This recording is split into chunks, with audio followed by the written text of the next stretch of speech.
Hello दोस्तों और मेरे प्यारे बच्चों। मैं शिवार्थ मेधा रीडिफाइंड की तरफ से आज आप लोग के लिए क्लास 9 का बहुत सिंपल छोटा सा और अच्छा सा वीडियो लेकर आया हूं। इससे पहले मैं शुरू करूं, आप लोग मुझे भूले तो नहीं हो ना? Shivarth sir, gravitation, force and laws of motion, ढेर सारे वीडियोस आपके लेके लिए आया था। लेकिन मैं शुरू करूं इससे पहले, आप अगर मुझे भूल गए हो तो इसमें गलती आपकी नहीं है, गलती मेरी है। और इसीलिए शुरुआत में करूंगा आपसे एक बहुत छोटी सी माफी मांगकर या बड़ी सी माफी मांगकर कि माफ करिएगा, एक बड़े लंबे समय बाद मैं आप लोग के लिए कोई वीडियो लेकर आ रहा हूं। लेकिन दोस्तों, इसके लिए सच बताऊं तो मैं भी जिम्मेदार नहीं हूं, क्योंकि इन दिनों आपको पता है ना, बोर्ड एग्जाम्स आने वाले हैं, डेट शीट भी आ गई है।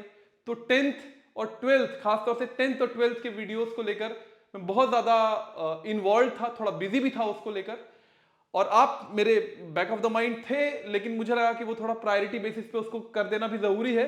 आपका थोड़ा ऊपर नीचे चलेगा तब भी आप लोग मैटर कर लेंगे, या आप लोग तब समझेंगे जब अगले साल क्लास 10th में पहुंच जाएंगे। तो ये कहिए कि मैं आपके अगले साल की तैयारी अभी से कर रहा हूं। बढ़िया बढ़िया क्लासिक वीडियोस क्लास 10 के अगर आपके दोस्तों ने देखा होगा तो आप उनसे पूछेगा, शानदार बेहतरीन वीडियोस क्लास 10 के फिजिक्स, केमिस्ट्री, मैथ्स, बायोलॉजी, हर चीज के पहुंच रहे हैं। बायो के वीडियोस तो आपके लिए साइंस में आ रहे थे। साइंस के वीडियोस ग्रेविटेशन के बाद थोड़ी श्रृंखला रुक गई थी, एक सीरीज रुक गई थी, उसको रीस्टार्ट करते हैं। और वहीं पर जहां वो छोड़ा था, कहां से, ग्रेविटेशन का जो आखिरी हिस्सा था, मैंने कहा था कि ये थोड़ा अभी सिलेबस के साथ जाता नहीं है, अभी ये एक अलग ही टॉपिक है, उस चैप्टर में देने की कोई जरूरत नहीं थी। तो इसीलिए वो वीडियो, क्या चीज थी उसमें, थ्रस्ट, प्रेशर और आर्किमिडीज प्रिंसिपल, इन सारी चीजों को लेकर मैं आज ये वीडियो आप लोग के सामने लेकर आया हूं। तो अगर आप मुझे भूले नहीं हैं तो डूज एंड डोंट्स आपको याद होंगे, याद है ना?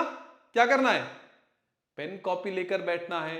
दूसरी बात, पेन कॉपी के साथ साथ पहले बात को सुनना है। हर बात को लिखने से पहले सिर्फ सुनना है, ध्यान लगाकर उसके बारे में सोचना है। जैसे विजुअलाइज कराऊंगा मैं, जैसे आपको दिखाने की कोशिश करूंगा, मन के कैमरे से, आंखों के कैमरे से और मन के कैमरे से, दोनों से देखना है, दिमाग में हर चीज को बैठा लेना है और फिर उसको जॉट डाउन करना है, नोट डाउन करना है, ताकि भविष्य में आप रिवाइज करो तो आपके लिए बहुत ईजी हो जाए। बड़े मजे तरीके से इसको करेंगे, बहुत सिंपल सा टॉपिक है। चैप्टर तो नहीं कहूंगा क्योंकि टॉपिक ही आपको ज्यादा बताया ही नहीं गया है, लेकिन जितनी बातें बताई गई बहुत मजेदार तरीके से करेंगे। तो बढ़े आगे, चले, चलो ओके, ठीक है। जैसा कि मैंने कहा ही, आज चैप्टर या टॉपिक का नाम हमारे थ्रस्ट, प्रेशर और आर्किमिडीज प्रिंसिपल। कुछ सवालों के साथ शुरुआत करते हैं। आखिर इन टर्म्स को समझने के लिए विज्ञान की शुरुआत, जैसे मैंने कहा था, हमेशा सवालों से। क्यों? हर जगह हर आदमी के चेहरे पे क्वेश्चन मार्क बना होता है, जैसे मैडम के चेहरे बना हुआ है, दिख रहा है, बना हुआ है ना? तो ये सवाल ये पूछ रही है कि why camel can run in desert easily. अगर आप कोशिश करो तो आप बालू में, डेजर्ट में, आप सैंड में आप नहीं चल पाओगे, लेकिन कैमल तो बड़े आसानी से चल लेता है, दौड़ तक लेता है। कैमल को क्या बोलते हैं, शिप ऑफ द डेजर्ट भी बोलते हैं। तो ऐसा कैसे हो जाता है? या वाई अ ट्रक और मोटर बस हैज वाइडर टायर्स। क्यों एक ट्रक या मोटर बस में वाइडर टायर्स होते हैं? या why an army tank weighing more than 1000 ton rests upon a continuous chain. या वाई कटिंग टूल्स, आरी हो गया, हथौड़ी हो गई, सॉरी हथौड़ी नहीं, हैमर नहीं, एक्स हो गया, कुल्हाड़ी या नाइफ, जिनसे आप दूरी रहिए तो अच्छी बात है, उनका बहुत शार्प, या पिन, उनकी शार्प एजेस क्यों होती है, पॉइंटेड एंड्स क्यों होते हैं? इसके पीछे आखिर क्या कारण है?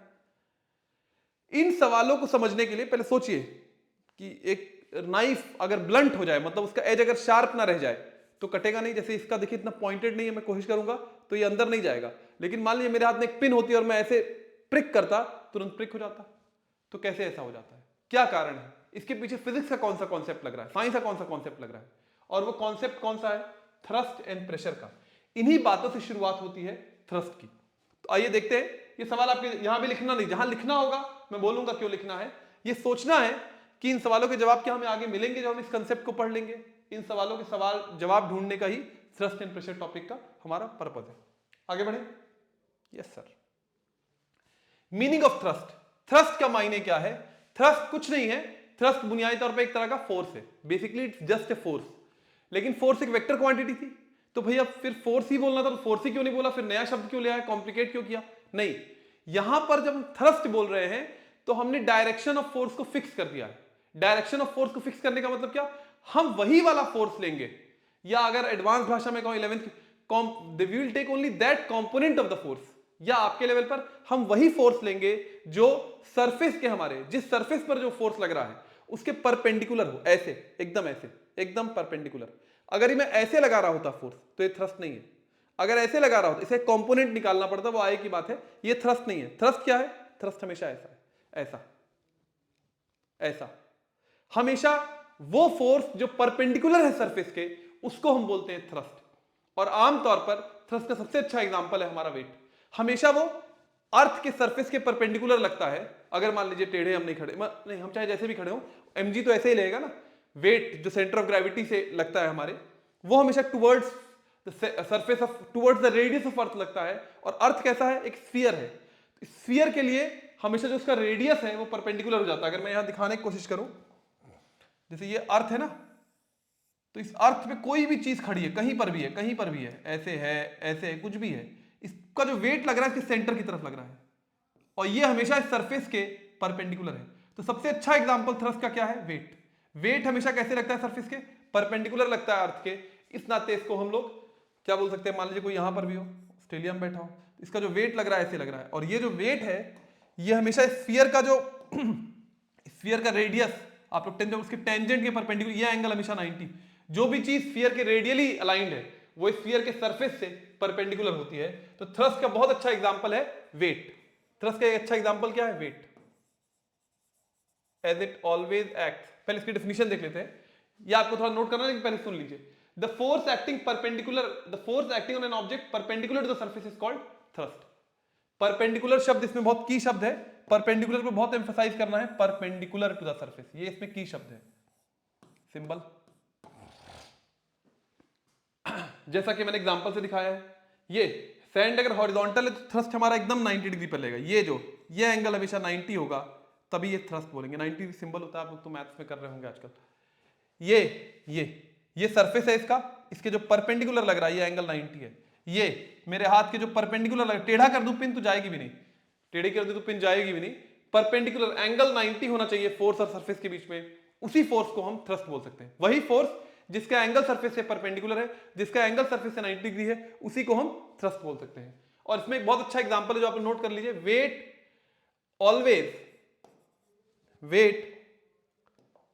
Always act perpendicular to surface of earth, therefore always acts as thrust। जो mg है वो हमेशा, जैसा कि मैंने कहा, अर्थ के radius towards the centre of the earth लगता है, रेडियस के अलॉन्ग लगता है, और वो हमेशा अर्थ के सरफेस के परपेंडिकुलर होता है। वेट बहुत ही बढ़िया एग्जांपल है थ्रस्ट का। ठीक बात है, ठीक बात है।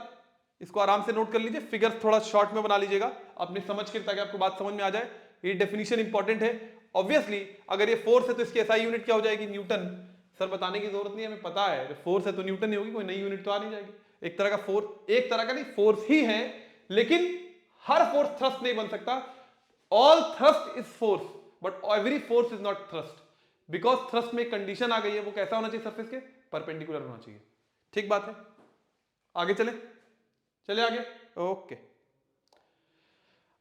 प्रेशर, प्रेशर क्या हो गया भाई? It is force acting perpendicular to surface per unit area of cross section.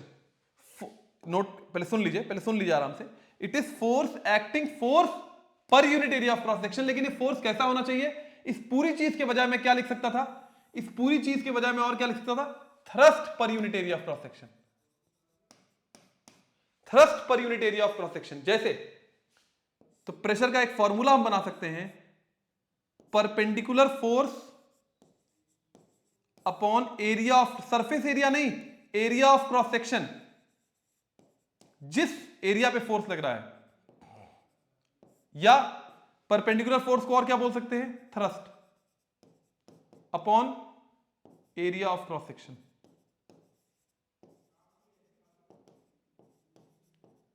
जिसको आप आगे देखो कई बार लिखा होता है एफ परपेंडिकुलर, किताब में से एफ परपेंडिकुलर अपॉन ए, एफ परपेंडिकुलर अपॉन ए। बात समझ में आई? नहीं? पक्का? इसकी यूनिट क्या हो जाएगी? स्केलर क्वांटिटी है। कैसी क्वांटिटी? स्केलर। ऑल्दो फोर्स वगैरह आ रहा है, इसका डायरेक्शन फिक्स है, स्केलर क्वांटिटी है। इसकी यूनिट क्या हो जाएगी, यूनिट हो जाएगी, फोर्स की यूनिट क्या होती है बेटा, न्यूटन, एरिया की यूनिट मीटर स्क्वायर, तो हो जाएगा न्यूटन मीटर -2। और एक महान साइंटिस्ट थे, उनके नाम पर दिया गया है इसका नाम पैस्कल। ये आपको बहुत काम आएगा, नोट करना है। पैस्कल, पीए, नोट करें, ये बात नोट करनी है आराम से।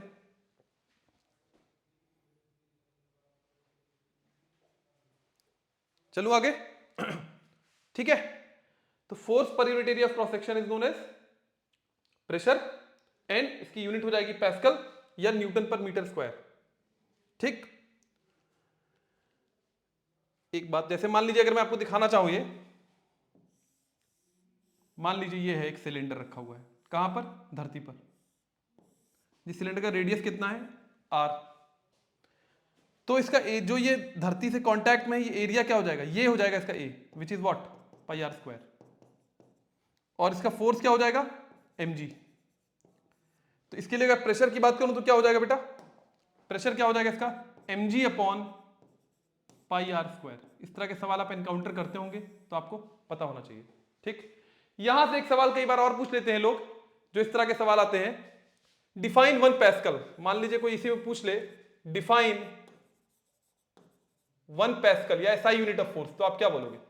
व्हेन, मैंने बताया था, इसको भी 1 कर दो, इसको भी 1 कर दो, इसको भी 1 कर दो, इसको भी 1 कर दो, तो फोर्स कितना हो जाएगा, प्रेशर कितना हो जाएगा, 1 Pascal. When force of 1 Newton, force of 1 Newton acts on area of cross section 1 meter square, pressure is equal to 1 pascal। दोनों 1 1 कर दो, कोई कहे हम 10 10 करेंगे तो 10/10 भी 1 हो जाए, कोई दिक्कत नहीं है। when force of 1 Newton acts on area of cross section 1 meter square, pressure applied is equal to 1 pascal। इस तरह के सवाल बनते हैं इसमें, यह आप लोग को थोड़ा बात पता होनी चाहिए। ठीक बात है, ठीक ठीक है, मोटा मोटी मुझे लगता है मैंने सारी बात बता दी। ये कंसेप्ट आपको समझ में आया। फोर्स, जब प्रेशर की हम बात तभी करते हैं, प्रेशर की बात हम तभी करते हैं जब फोर्स कैसा होगा, परपेंडिकुलर होगा, या कंपोनेंट ऑफ फोर्स वही लेंगे जो सरफेस के परपेंडिकुलर होगा।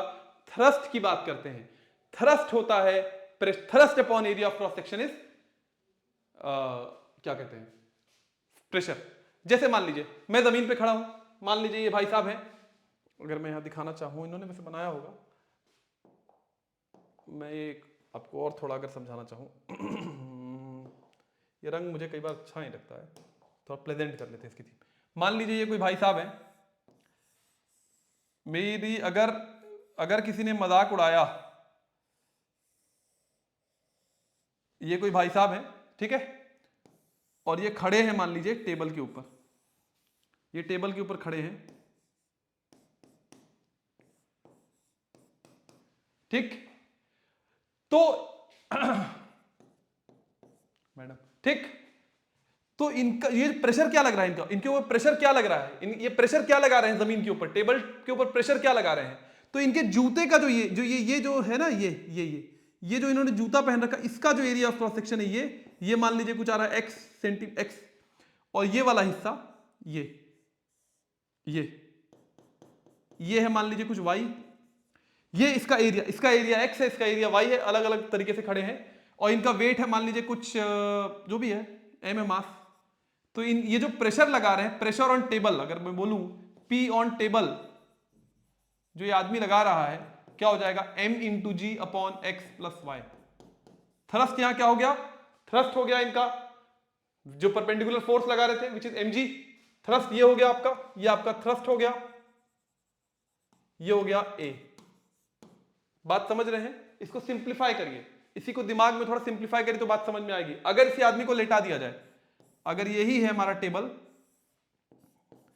ये टेबल है, और कुछ शैतान लोग होते हैं, क्या करते हैं, टेबल पर लेट जाते हैं, ऐसे नहीं दिखाई देगा आपको,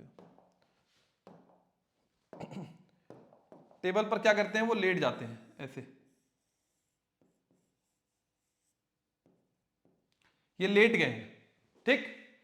अब जब लेट गए हैं तो उनका एरिया ऑफ क्रॉस सेक्शन अब क्या हो जाएगा, ये पूरा ये पूरा इस बार ए हो जाएगा। ये पूरा जो हिस्सा है, जब वो लेट गए हैं, वेट तो वही लग रहा है, इनका वेट तो भी वही लगा रहे हैं, mg लगा रहे हैं टेबल के ऊपर, लेकिन अब जो इनका हो जाएगा, जो इनके पूरा प्रेशर क्या हो जाएगा, F अपॉन ए में area of body, surface area नहीं, area of cross section of body, जो उनके नीचे lower body, area of cross section of lower body. अब मेरा आपसे सवाल यह है, किस कंडीशन में वही आदमी है, तो mg अपॉन जो भी है ए। आपसे मेरा सवाल यह है कि कौन सी कंडीशन में टेबल पे वो ज्यादा प्रेशर लगाएंगे, ए वाले में कि बी वाले में, किस कंडीशन में टेबल पे ज्यादा प्रेशर लगाएंगे। ये थे कुछ देर खड़े थे, फिर मन किया थोड़ा लेट जाते हैं, लेट गए, किस कंडीशन में ज्यादा प्रेशर लगाएंगे बताइए, सोच लिया, यस सर, पक्का सही है, यस सर, टेंशन मत लो, किसमें, इसमें ना, नहीं, इसमें प्रेशर कैसा होगा, लो होगा, लो होगा प्रेशर, और इसमें प्रेशर कैसा होगा, हाई होगा, इसमें प्रेशर कैसा होगा, हाई होगा, इसमें प्रेशर कैसा होगा, लो होगा, इसमें प्रेशर कैसा होगा, हाई होगा। क्यों, क्योंकि प्रेशर का जो रिश्ता है, मैं लिखवा भी दूंगा, भी समझिए, प्रेशर का रिश्ता एरिया से कैसा है, इनवर्सली प्रोपोर्शनल है। मतलब जितना कम एरिया प्रेशर उतना ज्यादा, जितना कम एरिया, एरिया जितना कम प्रेशर उतना ज्यादा, एरिया जितना कम प्रेशर उतना ज्यादा। प्रेशर को मिनिमाइज करना है तो एरिया ऑफ क्रॉस सेक्शन क्या करो, बढ़ा दो। प्रेशर को मैक्सिमाइज बढ़ाना है तो एरिया ऑफ क्रॉस सेक्शन क्या करो, घटा दो। यही तर्क हर जगह लगेगा। इन सारे सवालों के जवाब जो हमने पहले स्लाइड पर देखे थे उसमें एरिया का ही रिलेशन था, क्योंकि मास तो हम फिक्स ही रखते हैं एक चीज का। तो भारी चीजों का प्रेशर कम से कम करना है तो एरिया ऑफ क्रॉस सेक्शन हम बढ़ाते जाएंगे, बढ़ाते जाएंगे, बढ़ाते जाएंगे, जैसा कि हम आगे देखेंगे। और यही सबसे, ये बात आपको समझ में आ गई ना, पक्का ना, श्योर, चलो ठीक है आगे बढ़ते हैं। ये बात समझ में आई कि प्रेशर का एरिया ऑफ क्रॉस सेक्शन से रिलेशन कैसा है, इनवर्सली प्रोपोर्शनल है। ये बात ध्यान में चाहिए, नोट कर लीजिएगा। Pressure is inversely proportional to area of cross section. Higher the area of cross section, lower is the pressure. Higher is the area of cross section, lower is the pressure. ठीक, चलो अब यहां से देखिए, ज्यादातर जो सवाल बनेंगे इस पर, देखिए जो सवाल बनेंगे इसमें इंपॉर्टेंट मार्क करके, ये सबसे इसमें की कंसेप्ट है। जो यहां पर जो सबसे की कंसेप्ट है वो यही है, ये while answering reasoning based questions on pressure look for area of cross section। हमेशा यहीं पर आंसर छुपा हुआ है तुम्हारा। सर समझ तो आ गया, नंबर भी दिलाने हैं, यहीं पर आंसर छिपा हुआ है। हमेशा एरिया ऑफ क्रॉस सेक्शन के लिए लुक करो कि यार उसी में कुछ है, क्लू छुपा हुआ है।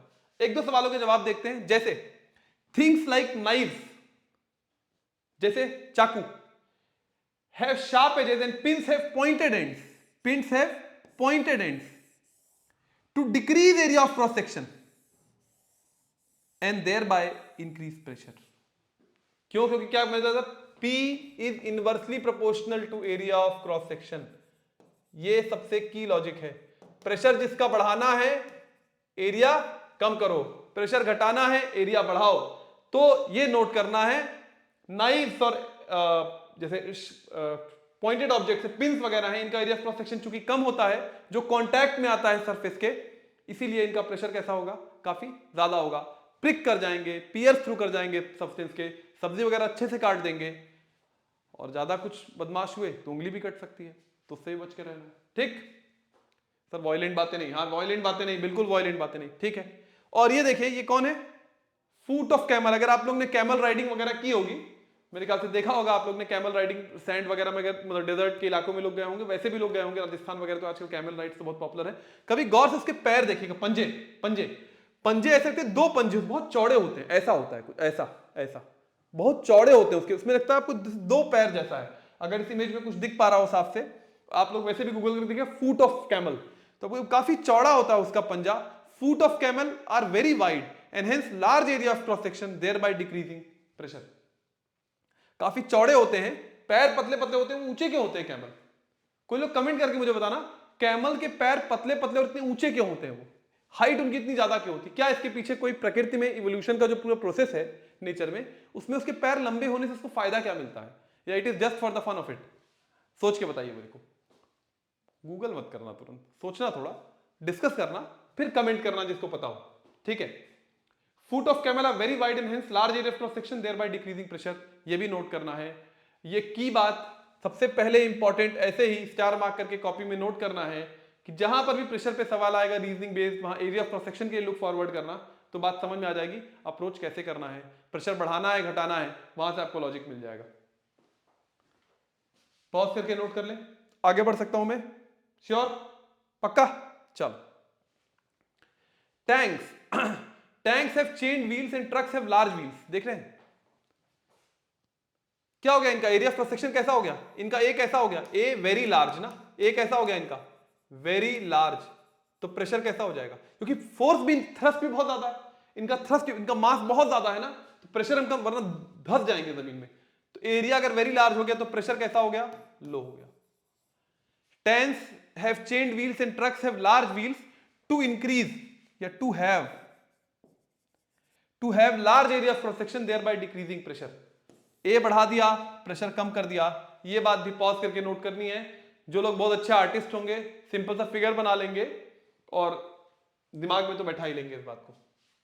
अच्छे अच्छे बैकग्राउंड लिए हैं, देखिए मैंने, थोड़ा इसको भी अप्रिशिएट करिए, ठीक है सर। आप सेल्फ एप्रिसिएशन बहुत करते हो, थोड़ा थोड़ा सेल्फ एप्रिसिएशन करना चाहिए, क्योंकि जब मैं आप लोगों को इसे ये बहुत ही मतलब पढ़ाने में मजा बहुत आता है, लेकिन जब ये रिकॉर्डिंग होती है इन वीडियोस की तो थोड़ा ब्लैंड इस्नाते हो जाते हो, क्योंकि मेरे सामने हैं आप लेकिन नहीं है। सर कैसी बातें कर रहे हो आप समझ जाइए, हैं लेकिन नहीं है, या नहीं है लेकिन है, दोनों बातें। अब I can not help it, मेरी भी स्थिति में जानता हूं, ये सवाल देखने के बाद आप लोग की भी स्थिति भाई साहब जैसी हो जाती। अच्छा एक मिनट, पहले ये मजाक में कहीं आप लोग ने नोट तो कर लिया ना पॉज करके, पक्का, ठीक है। तो वही वो वाली बात है ना, मरता क्या ना करता वाली स्थिति हो जाती है हम लोग की, इसमें करना तो पड़ेगा ही।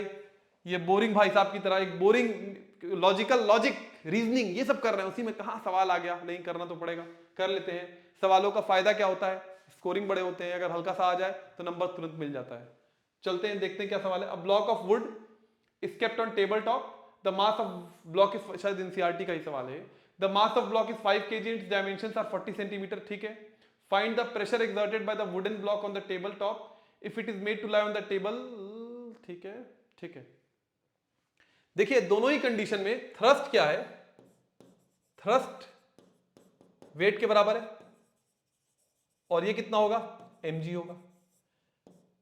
तो ऑल्दो वैसे मैं बहुत इसका प्रशंसक नहीं हूं, लेकिन सॉल्व कर लेते हैं, 5 × 9.8 कर लेते हैं, क्योंकि करना तो यही पड़ेगा। ये गया 10 to 49 न्यूटन हो गया दोनों में थ्रस्ट दोनों कंडीशन में कैसा है, सेम है। थ्रस्ट दोनों कंडीशन में कैसा है, सेम है। अब देख के कोई लोग बताएंगे मुझे किस कंडीशन में प्रेशर ज्यादा होगा, किसमें प्रेशर ज्यादा होगा, इसमें ए लो होगा तो प्रेशर ज्यादा होगा, इसमें ए ज्यादा है तो प्रेशर कम होगा। अभी करके भी देख लेते हैं वैल्यू वाइज। यहां पर देखते हैं, यहां प्रेशर क्या हो जाएगा, अच्छा यहां पर A1 कितना है, इसे 1 मान लेता हूं, इसे 2 मान लेता हूं। 1 में A1 कितना है हमारा 20 × 10, मैं जान रहा था आप लोग यही करेंगे ना भाई साहब, SI यूनिट में करना है, वरना इसको ही बदलना पड़ जाएगा। ये SI यूनिट में है तो इसको भी SI यूनिट में करना पड़ेगा। सेंटीमीटर दिया है तो मीटर में बदलना पड़ेगा, अपॉन 100 दोनों जहां करना पड़ेगा, नहीं करोगे तो गड़बड़ी हो जाएगी। 100 को जल्दी नहीं छेड़ते हैं, 0 0 काटना हो तो काट लो। तो ये कितना हो जाएगा 2/100 मीटर स्क्वायर। तो फिर P1 कितना हो जाएगा, अगर ये निकल गया तो P1 की वैल्यू कितनी हो जाएगी, F/A1, F तो दोनों में सेम है, F कितना है 49/2/100 या 49/2 × 100 करेंगे तो ये कितना आ जाएगा, इसको ऐसे भी कर दे 24.5 ऐसे भी कर सकते हैं। ये आ जाएगा मेरे ख्याल से 2450 न्यूटन पर मीटर स्क्वायर या पैस्कल। चेक कर लेते हैं, 5 × 9 = 45, 4 कैरी, 5 × 4 = 20, 2540 न्यूटन पर मीटर स्क्वायर।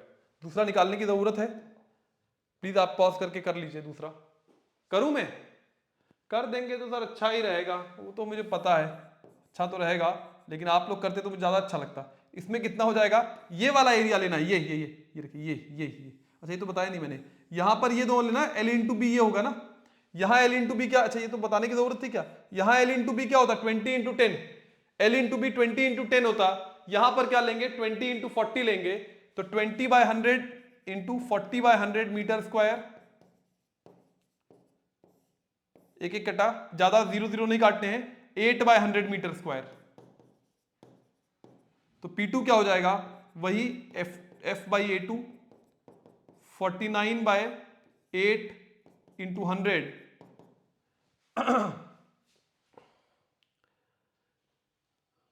तो इसको 4 से डिवाइड करें तब भी आ जाएगा, एनीवेज खैर 4900/8 या 8 6 48, 1 carry 1 2 carry 2 16, 4 carry 6.125 into 100 which is what 612.5 Newton पर मीटर स्क्वायर।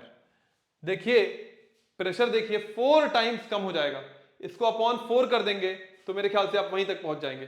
4 6 24, 4 1 4, 4 2 8, हाँ देखिए प्रेशर P2, देखिए P2 क्या हो गया है, P2 is P1/4, P2 is P1/4। ए देखिए ए किस रेशियो में बढ़ गया था, ए देखो A1 जो था, A1 जो था वो कितना था, A1 जो था वो कैसा था, A1 था A1 कितना 2/100 था, तो A1 था A2/4, A1 था A2/4, तो P1 देखो ये रिलेशन देखो, अगर A1 A2/4 था तो P2 P1/4 हो जाएगा, इनवर्सली प्रोपोर्शनल।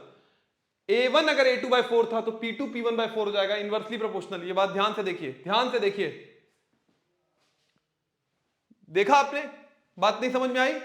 अगर A 1/4 टाइम्स हो गया है तो प्रेशर 4 टाइम्स बढ़ जाएगा, अगर A 1/4 टाइम्स हो गया है तो प्रेशर 4 टाइम्स बढ़ जाएगा। इसको मैं ऐसे भी लिखता हूं, अगर इसको ठीक करूं तो इसको ऐसे भी लिखता हूं, P1 is equal to 4P2।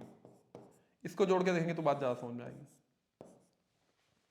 A1 1/4 हो गया है तो प्रेशर 4 टाइम्स हो गया है P2 का, एरिया 1/4 टाइम हुआ तो प्रेशर 4 टाइम्स बढ़ जाएगा, एरिया आधा होगा तो प्रेशर दुगना। सेम थ्रस्ट के लिए, सेम थ्रस्ट के लिए थ्रस्ट बदल दोगे तब तो फिर कोई कंपैरिजन नहीं है ना, कंपेयरिंग एप्पल एंड ऑरेंजेस, एक क्वांटिटी फिक्स रखनी है।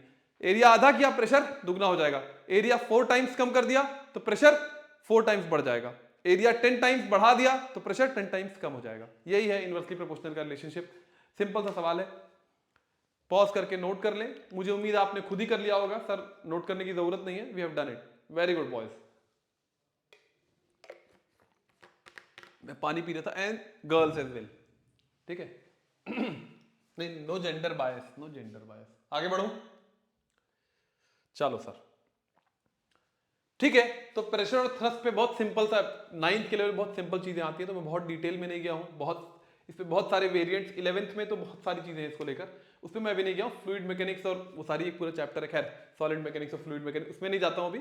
सिंपल सा आप समझ गए, प्रेशर पे सवाल लॉजिक वाले आएंगे, एरिया से रिलेशन होगा, दूसरा एक सवाल एक सिंपल सा न्यूमेरिकल आ सकता है, या एरिया को 4 टाइम्स कर दिया प्रेशर कितना टाइम्स हो जाएगा। तो ये सब आप लोग, ये दो बातें, इसी तरह के 2 सवाल बनते हैं, यही 2 सवाल आएंगे, इस तरह के आप सवाल कर लेंगे पक्का।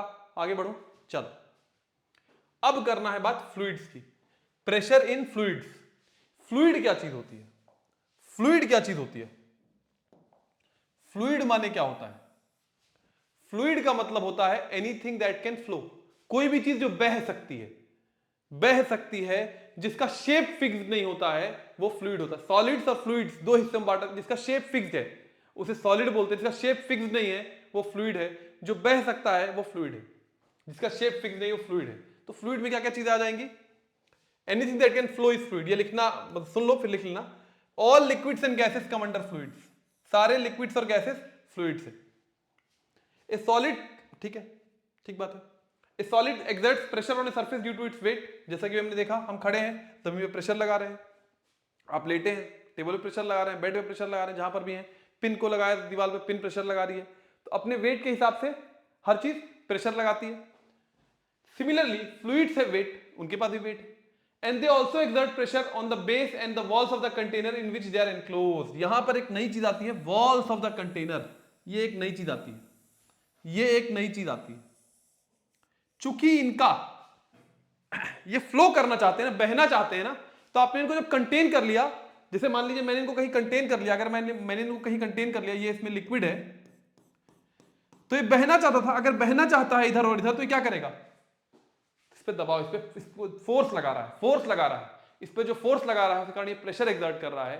तो fluids walls of the container पर जहां पर भी रखें, चाहे वो गैसेस हो चाहे वो हो लिक्विड्स हो, वो हमेशा वॉल्स ऑफ द कंटेनर पे प्रेशर लगाते हैं। अगर ऐसा नहीं होता तो गुब्बारा फूलते फूलते फूटता नहीं। गुब्बारे को फुलाते एक टाइम पे क्या आएगा, फूट जाएगा कि नहीं। कैसे फूट जाता है, प्रेशर बढ़ जाता है जब प्रेशर, क्योंकि वॉल्स ऑफ, सिर्फ जमीन, सिर्फ नीचे नहीं, वॉल्स ऑफ द कंटेनर पर भी वो प्रेशर लगाता है। ये एक बहुत इंपॉर्टेंट कॉन्सेप्ट है, बहुत डिटेल में नहीं जाऊंगा अभी क्योंकि इसकी आपको जरूरत नहीं है। Pressure exerted in any confined mass of fluid is transmitted undiminished in all directions. ये एक हिस्सा है जिसको हम बोलते हैं पैस्कल्स लॉ। ये हाइड्रोस्टैटिक्स मतलब फ्लूइड्स एंड रेस्ट के लिए है, पैस्कल्स लॉ। इसका बहुत इस्तेमाल पड़ता है। कहां पर पड़ता है इसका इस्तेमाल, आपसे रिलेटेड है बहुत ज्यादा, बता सकते हैं। ब्रेक फ्लूइड एक चीज होती है, जाके पापा से पूछना या मम्मा से पूछना, जो भी गाड़ी चलाते होंगे आपके घरों में, ड्राइवर होंगे या जो भी लोग होंगे, उनसे पूछना, या अगर आप लोग खुद चलाते, आप लोग तो नहीं चलाते होगी, तो पूछना। ब्रेक फ्लूइड एक चीज होती है। ब्रेक्स का जो मॉडर्न हाइड्रोलिक ब्रेक्स मिलते हैं, जो मॉडर्न ब्रेक्स हैं सारे जो इसमें आते हैं, उनमें ब्रेक फ्लूइड एक चीज इस्तेमाल होती है। और हाइड्रोलिक ब्रेक्स का जो पूरा सिस्टम है वो पैस्कल्स लॉ पर बेस्ड है, जो कि प्रेशर इन फ्लूइड से रिलेटेड है। बहुत ज्यादा इसकी डिटेल में नहीं जाऊंगा, वरना मैं जानता हूं अगर आप लोग जानना चाहते हैं इसके बारे में तो क्लास 11th का फ्लूइड मैकेनिक्स का जो हम लोग का वीडियो है वो जरूर देखिए, उसमें आपको मिल जाएगा। ठीक बात है, आगे बढ़ सकता हूं, श्योर। ठीक है, इसमें आप हल्का सा नोट कर सकते हैं कि जैसे सॉलिड्स प्रेशर लगाते हैं अपने वेट के कारण, फ्लूइड्स चाहे वो लिक्विड्स या गैसेस वो भी प्रेशर लगाते हैं। उसमें एक एडिशनल बात है, जमीन के साथ साथ वॉल्स ऑफ द कंटेनर पे भी वो प्रेशर लगाते हैं। बहना चाहते हैं, कोई चीज रोक रही है उनको, तो वो pressure walls of the container पर भी लगाते हैं, क्योंकि उनके मॉलिक्यूल्स फैलना, उनका शेप फिक्स नहीं होता है, फैलना चाहते हैं, फ्लो करना चाहते हैं। चलो आगे, पक्का, चलो एक सेकेंड, सॉरी, चलो आगे, चलो। ये एक नई चीज है, शायद एनसीईआरटी में मेंशन है, लेकिन मैं बता दे रहा हूं, एनसीईआरटी में इस तरीके से दी नहीं हुई, सवाल कभी कभी आए हैं, लेकिन एग्जाम में कुछ स्कूलों में तो पक्का ही आते हैं। For fluids at rest, static का मतलब क्या होता है, कोई चीज जो रुकी हुई हो। स्टैटिक का मतलब क्या होता है, जो चीज रुकी हुई हो। तो फॉर फ्लूइड्स एट रेस्ट, जिसको हम बोलते हैं hydrostatics, for fluids at rest जिसको हम बोलते हैं hydrostatics, pressure only depends upon height of liquid column. जो बॉटम पे प्रेशर लग रहा है, प्रेशर एट द बॉटम, या मतलब जिस भी पॉइंट पे बता रहे हैं वहां पर उसका हाइट कितना है उस पॉइंट पर फ्लूइड कॉलम का, उस पर डिपेंड करता है। इसका एक रिलेशन आता है, वो हम लोग थोड़ा करने की कोशिश करते हैं। मान लीजिए ये कोई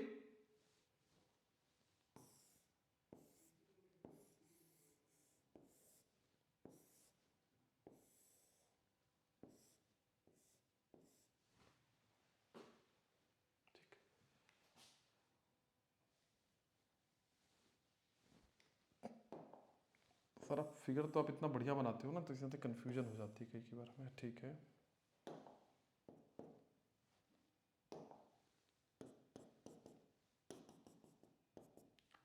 इसमें मान लीजिए पानी भरा हुआ है, इसमें क्या भरा हुआ है, पानी भरा हुआ है। ठीक, ऐसे,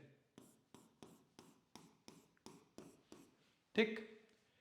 मान लीजिए हमें यहां बॉटम पे प्रेशर निकालना है, हमें कहां प्रेशर निकालना है, बॉटम पे प्रेशर निकालना है। कहां निकालना है प्रेशर, बॉटम पे। ठीक, और इसकी कॉलम की हाइट जो है वो h है। कितनी है हाइट, h है। और ये जो हिस्सा, ये जो ये है, ये जो हिस्सा है जहां पर ये है, इसका एरिया कितना है, a है। कितना है एरिया, a। ठीक, ठीक। देखो लिक्विड्स में एक बहुत इंपॉर्टेंट चीज है, एक चीज बता दूं, लिक्विड्स में एक बहुत इंपॉर्टेंट चीज है, फ्लूइड्स के लिए एक बहुत इंपॉर्टेंट चीज है डेंसिटी। जैसे सॉलिड्स में मास होता है ना, सॉलिड्स में हर चीज होती है मास, फ्लूइड्स में मास का काउंटर पार्ट है density, which is mass per unit volume, m/v, unit kilogram पर मीटर क्यूब, ये सब आप लोगों को पता है, किलोग्राम पर मीटर क्यूब। फ्लूइड्स में, जैसे सॉलिड्स में मास की बात करते हैं, फ्लूइड्स में हम डेंसिटी की बात करते हैं, मास पर यूनिट वॉल्यूम इसमें ज्यादा इंपॉर्टेंट फैक्टर हो जाता है। ठीक बात है, चले आगे। अब देखिए तो प्रेशर क्या होगा, प्रेशर एट बॉटम क्या हो जाएगा, wait of fluid upon area of cross section, कितना a है, एरिया ऑफ क्रॉस सेक्शन कितना है, a है। वेट ऑफ फ्लूइड क्या हो जाएगा, m into g upon a। इसको मैं क्या लिख सकता हूं, मास को क्या लिख सकता हूं मैं, मास को क्या लिख सकता हूं बेटा, मास को लिखता हूं वॉल्यूम इंटू डेंसिटी, डेंसिटी के लिए डी इस्तेमाल कर रहा हूं मैं, वॉल्यूम इंटू डेंसिटी लिख सकता हूं। अब बताओ इसमें कितना वॉल्यूम है, बता सकते हो? इस कंटेनर में कितना वॉल्यूम है लिक्विड का, बता सकते हैं आप लोग? इस कंटेनर में कितना वॉल्यूम है लिक्विड, बता सकते हैं आप लोग? ये क्यूबॉइड जैसा है ना, एक क्यूबॉइड जैसा है ना, जिसका बेस एरिया ए है, हाइट कितनी है, एच है, तो वॉल्यूम कितना हो जाएगा, वॉल्यूम कितना हो जाएगा, ए इंटू एच हो जाएगा कि नहीं हो जाएगा? वॉल्यूम कितना हो जाएगा, ए इंटू एच। तो मास क्या हो जाएगा, ए इंटू एच इंटू डी। यहां तक कोई दिक्कत? मास कितना हो जाएगा, volume into D, D is density. अब यहां डाल देते हैं इसको। अब क्या करते हैं, इस वैल्यू को उठाकर यहां डाल देते हैं, पुट कर देते हैं। तो ये वैल्यू क्या हो जाएगी, मास के बजाय क्या लिख सकता हूं, ए एच डी अपॉन, नीचे क्या आ जाएगा, ए आ जाएगा, अच्छा जी भी है, सॉरी, ए एच डी, और ये कट जाएगा, बचा क्या, एच डी जी। बहुत बहुत इंपॉर्टेंट बात है, pressure due to fluid only depends upon height of liquid column. ये कहना चाह रहा था कि अगर इसकी हाइट बढ़ाओगे तो प्रेशर बढ़ेगा, हाइट कम करोगे तो प्रेशर कम हो जाएगा। चाहे फ्लूइड को, अगर मैं इसी के बजाय इस कंटेनर को मैं आधा कर दूं, इसको मैं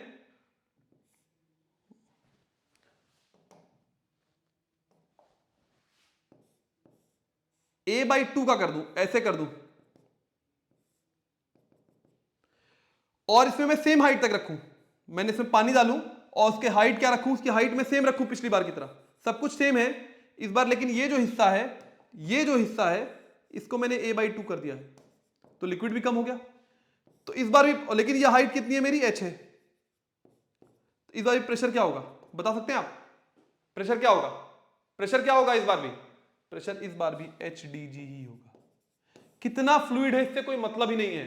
प्रेशर सिर्फ किसके ऊपर डिपेंड करता है for fluid set, pressure only depends upon height. Height, कितनी हाइट है, पतले से ट्यूब में हाइट में फ्लूइड रख दो, एक पतले से ट्यूब में ढेर सारा हाइट रख दो, और चौड़े से ट्यूब में बहुत सारा लिक्विड ले लो, लेकिन हाइट बहुत कम हो, तो प्रेशर किसकी ज्यादा होगी? जैसे अगर मान लीजिए ये एक ट्यूब है, ये एक टेस्ट ट्यूब है, इसमें कुछ हाइट h है फ्लूइड की, ठीक, और मान लो ये एक ट्यूब है, ये है एक ट्रफ, इसमें 1 लीटर पानी, इसमें 10 लीटर पानी है, इसकी हाइट कुछ ऐसी है, कुछ बहुत h डैश है, किसका प्रेशर ज्यादा होगा, किसका प्रेशर ज्यादा होगा? वेट किसका, वेट तो इसका ज्यादा है, लेकिन प्रेशर किसका ज्यादा है, प्रेशर किसका ज्यादा है? इसका प्रेशर ज्यादा हो जाएगा। क्यों? क्योंकि सिर्फ हाइट पर डिपेंड करता है। ऑब्वियसली डेंसिटी, मतलब लिक्विड सेम रख रहे हैं, मरकरी ले आओगे तो वैल्यू सब में पानी ही रख रहा हूं अभी। तो अगर हाइट ऑफ लिक्विड कॉलम पर सिर्फ प्रेशर डिपेंड करता है, लिक्विड्स का प्रेशर बॉटम के ऊपर सिर्फ उनके हाइट पर डिपेंड करता है, कितना हाइट ऑफ लिक्विड कॉलम है। वेट चाहे जितना लिक्विड ले लो कोई फर्क नहीं पड़ रहा है, अगर हाइट सेम है तो प्रेशर सेम होगा। हाइट डिफरेंट है, वेट चाहे जैसा हो, प्रेशर अलग अलग हो जाएगा। यही बात इस फिगर में भी दिखाने की कोशिश की गई। इसका फॉर्मूला होता है P is equal to HDG, H rho g भी हम लोग पढ़ते हैं, रो डेंसिटी के लिए इस्तेमाल करते हैं, height of liquid column into density of fluid या density of liquid into g. बात समझ में आई? नहीं, P is equal to HDG एक बात। दूसरी बात ये, यही बात इस फिगर से बताई गई है कि देखिए यहां मैंने तीन, इसके लिए देखिए हाइट क्या है, इसके लिए हाइट क्या है H1, इसके लिए हाइट क्या है H2, इसके लिए हाइट क्या है H3। सबसे तेज रफ्तार से स्ट्रॉन्गेस्ट जेट जो पानी का आएगा किसमें आएगा? 3 में आएगा, क्योंकि उसकी हाइट ज्यादा है। टॉप से हाइट जितनी ज्यादा होगी उसकी, उतना ज्यादा नीचे से यहां नहीं हाइट देखनी, और टॉप से देख रहे हैं हाइट, क्योंकि वो ठीक है, ये टॉरिसेलीज लॉ है। तो जितना ये लिक्विड कॉलम जितना इसके ऊपर रहेगा, इस पॉइंट के ऊपर लिक्विड कॉलम इतना है, इसके ऊपर इतना है, इसके ऊपर इतना है, इस लिहाज से जितना ये लिक्विड कॉलम का हाइट है अलग अलग, जिसमें सबसे अधिक हाइट है उसका स्ट्रॉन्गेस्ट जेट है, और वो सबसे तेज रफ्तार से जाएगा। वीकेस्ट जेट किसका होगा? वीकेस्ट जेट होगा जो टॉप मोस्ट पॉइंट जा रहा है, वहां प्रेशर क्योंकि कम लग रहा है। तो कुल मिलाकर जो बात मैं कहना चाह रहा था, जो भी एक और, इसी को बोलते हैं हाइड्रोस्टैटिक पैराडॉक्स भी बोलते हैं। ये आप समझ जाइए, ये थोड़ा नोट कर सकते हैं, पता होना चाहिए कुछ चीजें। P is equal to H into D into G, where D is density of fluid, G is acceleration due to gravity, H important है height of liquid column, height of liquid column. ठीक, समझ गए होंगे आप लोग, बता simple सा derivation किया हो तो समझ गए होंगे। ठीक है, इसी से एक बात आई है हाइड्रोस्टैटिक पैराडॉक्स। ये फिगर आप देख रहे हैं ध्यान से, इन तीनों में ही जो बॉटम पॉइंट पे प्रेशर है, चाहे वो ए है ये, चाहे बी है ये पॉइंट, चाहे सी है ये point, P A equal to P B equal to, हाँ सॉरी उल्टा कर दिया, मतलब ये ठीक है, ये सी है, ये बी है, ये ए है, तो P A equal to P B equal to P C. अगर मैं कहूं वाटर किस में ज्यादा है या वेट किस में ज्यादा है, वेट सबसे कम है सी का, वेट ए का ज्यादा है, बी का है, ए का ज्यादा है, फिर बी का है, फिर सी का है। ये देखिए ए में बहुत ज्यादा पानी है, बहुत ढेर सारा वेट है इसका, बी में थोड़ा कम है, सी में तो काफी कम है, लेकिन प्रेशर किसका ज्यादा है? तीनों की चूंकि हाइट सेम है, अगर हाइट सेम है, अगर हाइट सेम है, देखिए तीनों के जो हाइट है जमीन से, जो तीनों की जो हाइट है जमीन से वो अगर सेम है, तो आप चाहे जितना कर लो कुछ भी, प्रेशर जो लगेगा जमीन पर वो कैसा होगा? वेट से कोई मतलब नहीं है। इसको बोलते हैं हाइड्रोस्टैटिक पैराडॉक्स। पैराडॉक्स का मतलब क्या होता है? अबूझ, थोड़ा अजीब, पैराडॉक्सिकल सिचुएशन, मतलब पॉइंट, मतलब जिसको तुरंत देख के तो लगेगा ना कि मोटर तगड़ा आदमी ज्यादा प्रेशर लाएगा, थोड़ा सा कम वेट है तो कम प्रेशर लाएगा, लेकिन ऐसा नहीं है। लिक्विड में बस लंबा है तो प्रेशर ज्यादा लगाएगा, छोटा है तो प्रेशर कम लगाएगा। लिक्विड्स में हाइट ऑफ लिक्विड कॉलम सब कुछ तय करता है, कितना लिक्विड है इससे कोई फर्क नहीं पड़ रहा है, हाइट ऑफ लिक्विड कॉलम सब कुछ तय करता है। और इसी से एक इंपॉर्टेंट आपको एक, वैसे एटमॉस्फेरिक प्रेशर आप लोग के सिलेबस में है नहीं डिटेल में, थोड़ा मैं आप लोग बता दूं आप लोग को। आप लोग जब पहाड़ों पर जाते हैं, पहाड़ों पर जाते हैं तो क्या होता है? पहाड़ों पर जाते हैं तो क्या होता है? थोड़ा सा सांस लेने में दिक्कत होती है ना, एयर प्रेशर वहां कैसा हो जाता है? कम हो जाता है ना। क्यों? क्योंकि जो हाइट से एयर, देखिए एयर तो आ रहा है ना कहीं से, यहां से ये है। अब मान लीजिए जब आप धरती यहां पर है तो थोड़ा आपके ऊपर यही एयर एच ये लग रहा है, लेकिन मान लीजिए आप माउंट एवरेस्ट पे चले गए कल को, क्या हो गया? आप माउंट एवरेस्ट पे चले गए तो आपके लिए जो हाइट हो जाएगा, जो एयर जो आपकी हाइट से है वो इतनी हो जाएगी। जब एयर की हाइट कम हो जाएगी, एयर के कॉलम की हाइट कम हो जाएगी तो प्रेशर कैसा हो जाएगा? कम हो जाएगा। इसीलिए जैसे जैसे ऊपर जाते हैं प्रेशर क्या होने लग जाता है, और भी कुछ कारण है, लेकिन जैसे जैसे ऊपर जाते हैं प्रेशर कम होना शुरू हो जाता है, क्योंकि हाइट ऑफ एयर कॉलम जो है वहां पर जैसे जैसे ऊपर जाएंगे वो हमारे लिए, जो हमारे सर पे लग रहा था, जो हमारे शरीर पे लग रहा था, वो कम हो जाता है। एटमॉस्फेरिक प्रेशर कम हो जाता है। एटमॉस्फेरिक प्रेशर क्या होता है? वही एयर दबाव लगा रही है, यहां पर एयर दबाव लगा रही है। अगर कल्पना करिए, सोचिए एटमॉस्फेरिक प्रेशर नहीं होता यहां तो क्या होता? हम नाक से खून निकलने लग जाता हमारे, कई बार होता भी है ऊपर जाने पर, क्योंकि वही एयर प्रेशर जो है वो बॉडी हमारी एडजस्ट हो गई, साथ महसूस नहीं होता है, एयर प्रेशर ही उसको एडजस्ट करके रखता है। ये आप लोग ज्योग्राफी वगैरह में पढ़ा होगा, 8th क्लास में भी थोड़ा पढ़ा है, तो डिटेल में नहीं जा रहा हूं। ये हाइड्रोस्टैटिक पैराडॉक्स की बात समझ में आई? वेट से कोई मतलब नहीं है, कितना लिक्विड है कोई मतलब नहीं है। लिक्विड अगर रेस्ट पर है, हाइड्रोस्टैटिक्स में लिक्विड अगर रेस्ट पर है, मोशन वाले लिक्विड्स में नहीं, वहां पर दूसरा कंसेप्ट आता है।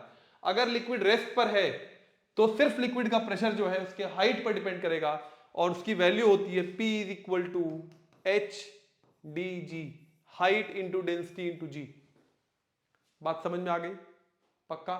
आगे बढ़ सकते हैं? श्योर? चलूं आगे?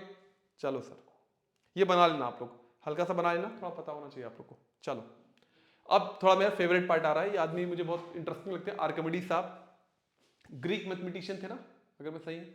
Archimedes, law of flotation, Archimedes principal. इसकी शुरुआत करो उससे पहले थोड़ा जाइए आप लोग, अभी नहीं जाइए, अभी तो वीडियो देखिए, मन में जाइए, अपने मन के उसमें आंखें बंद करिए और मन में आप जाइए छपाक छपाक करने के लिए। कहां? बाथरूम में नहाने के दौरान, जैसा कि मैं कई बार करता था, अभी भी मैं शायद करता हूं ना, मैं बहुत देर तक मैं नहाने में वक्त भी मुझे काफी लगता है, और मैं खेलता रहता हूं पानी से। थोड़ा खेलते वक्त मुझे बड़ा मजा आता है। मग को, जो पानी की बाल्टी होती है, उसमें मग को ऐसे ढकेलने में बड़ा मजा आता है। उसको चाहे जितना भी ढकेलो फिर वापस आता है, उसको ढकेलो फिर वापस आता है। कुछ भी करो, जितना आप ताकत से जब तक पकड़े रहोगे तब तक नीचे रहेगा, वरना फिर तुरंत ऊपर आ जाता है। तो एक बात तो मुझे वहां से बचपन में ही समझ आ गई होगी, और आप लोग को भी समझ में आ गई होगी, कि पानी के अंदर जब किसी चीज को डालो और दबाने की कोशिश करो तो पलट के कुछ फोर्स लगाता है, ऐसा लग रहा है ना, लगाता है ना। और जितना नीचे करते जाओगे उतना अधिक फोर्स लगता जाएगा, जितना नीचे करोगे उतना अधिक फोर्स लगेगा, कि नहीं? तो क्या कारण है इसका? यही आर्किमिडीज प्रिंसिपल। ये जो फोर्स फ्लूइड आप पर लगाता है वर्टिकली अपवर्ड डायरेक्शन में, इसको बोलते हैं बॉयंट फोर्स या अपथ्रस्ट। इसी की वैल्यू कैसे निकाली जा सकती है, यही सुनते सुनते ये आर्किमिडीज भाई साहब eureka eureka I have found it वाला मोमेंट था इनका करते हुए शहर में कैसे दौड़ने लगे थे बिना कपड़ों के। पता, सच बात है ये। और प्लीज अगर आप लोग को कोई ऐसी बात पता लगे, बाथरूम में खेलिए, आर्किमिडीज प्रिंसिपल में बात करिए, लेकिन यूरेका मोमेंट मत करिएगा, अपने तक सीमित रखिएगा, ठीक है। चलिए, तो यही बात है आर्किमिडीज प्रिंसिपल। पहली बात तो यह है कि जब भी कोई body, when a body is immersed fully और पार्शियली, कॉन्टैक्ट में होना चाहिए फ्लूइड के, इमर्स्ड फुल्ली और पार्शियली इन ए फ्लूइड में है, it experiences an upward force, जिसका नाम क्या होता है, जिसको बोलते हैं बॉयंट फोर्स, अभी आगे लिखूंगा, upward force that is equal to weight of the fluid displaced by it. ये है, जैसे मान लीजिए ये है, अगर फिगरेटिवली दिखाऊं, मान लीजिए इसमें कोई भी बॉडी है, ऐसे, कोई भी बॉडी है ऐसे, ये लिक्विड में कुछ इमर्स्ड है। अब एक मिनट, इसको मैं ऐसे समझाता हूं। मान लीजिए ये ऐसा है, ठीक है, ये हाइट है मान लीजिए लिक्विड की x। अब मैंने क्या किया, इसमें मैंने कुछ चीज डाल दी, इस लिक्विड में मैंने क्या किया,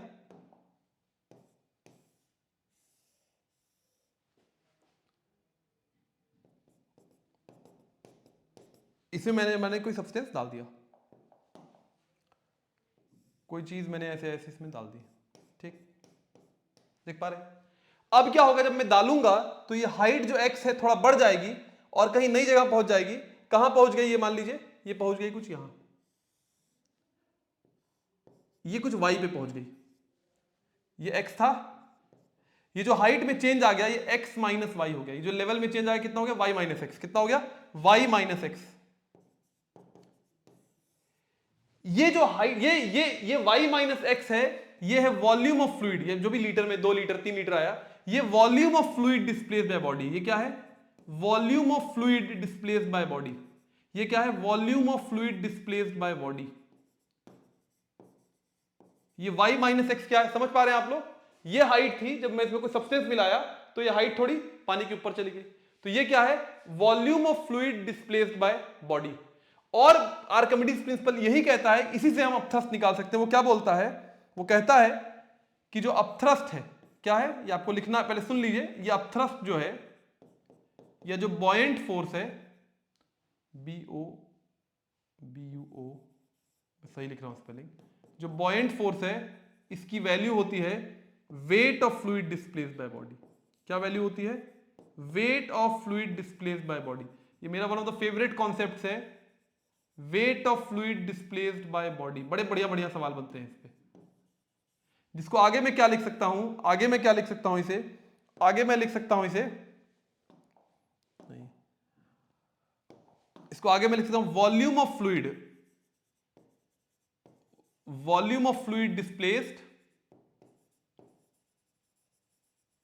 अच्छा, इसको मैं साफ से लिख दूं थोड़ा ना, कहीं साफ से लिख देता हूं मैं, थोड़ा अगले पन्ने पे इसको साफ से भी लिख देता हूं थोड़ा। ये इतनी बात आप समझ आएगी, आर्किमिडीज प्रिंसिपल आए तो आपको एग्जाम में पहले इतनी बात लिखनी है। आर्किमिडीज प्रिंसिपल आए तो आपको इतनी बात लिखनी है, अभी आप इसको छोड़ दो, आप इसको छोड़ दो, इतनी बात तक समझ गए। Upthrust is equal to buoyant force is equal to weight of fluid displaced by body, ठीक, इतनी बात आप समझ गए। अब ये वैल्यू कैसे निकली बताता हूं। Upthrust is equal to buoyant force, जो कैसा लगेगा, अच्छा इस बॉडी पर बॉयंट फोर्स कैसा लगेगा, हमेशा ऊपर की तरफ लगेगा। फिगर से मैं थोड़ा और समझाता हूं, पहले आप ये स्टेटमेंट और ये बात आप नोट कर लीजिए। ये वॉल्यूम अलग चीज, ब्लैक वाली हिस्सा, ये एक स्टेटमेंट आता है। अभी इसको अप्लाई भी करते हैं, फिर और बात थोड़ी समझ में आ जाएगी। मैं देख लूं बहुत लंबा तो नहीं हो रहा आप लोग का वीडियो, नहीं अभी काफी टाइम है, चले आगे, चलो आगे, ठीक है। एक यहां पेज में जोड़ लेता हूं, ठीक,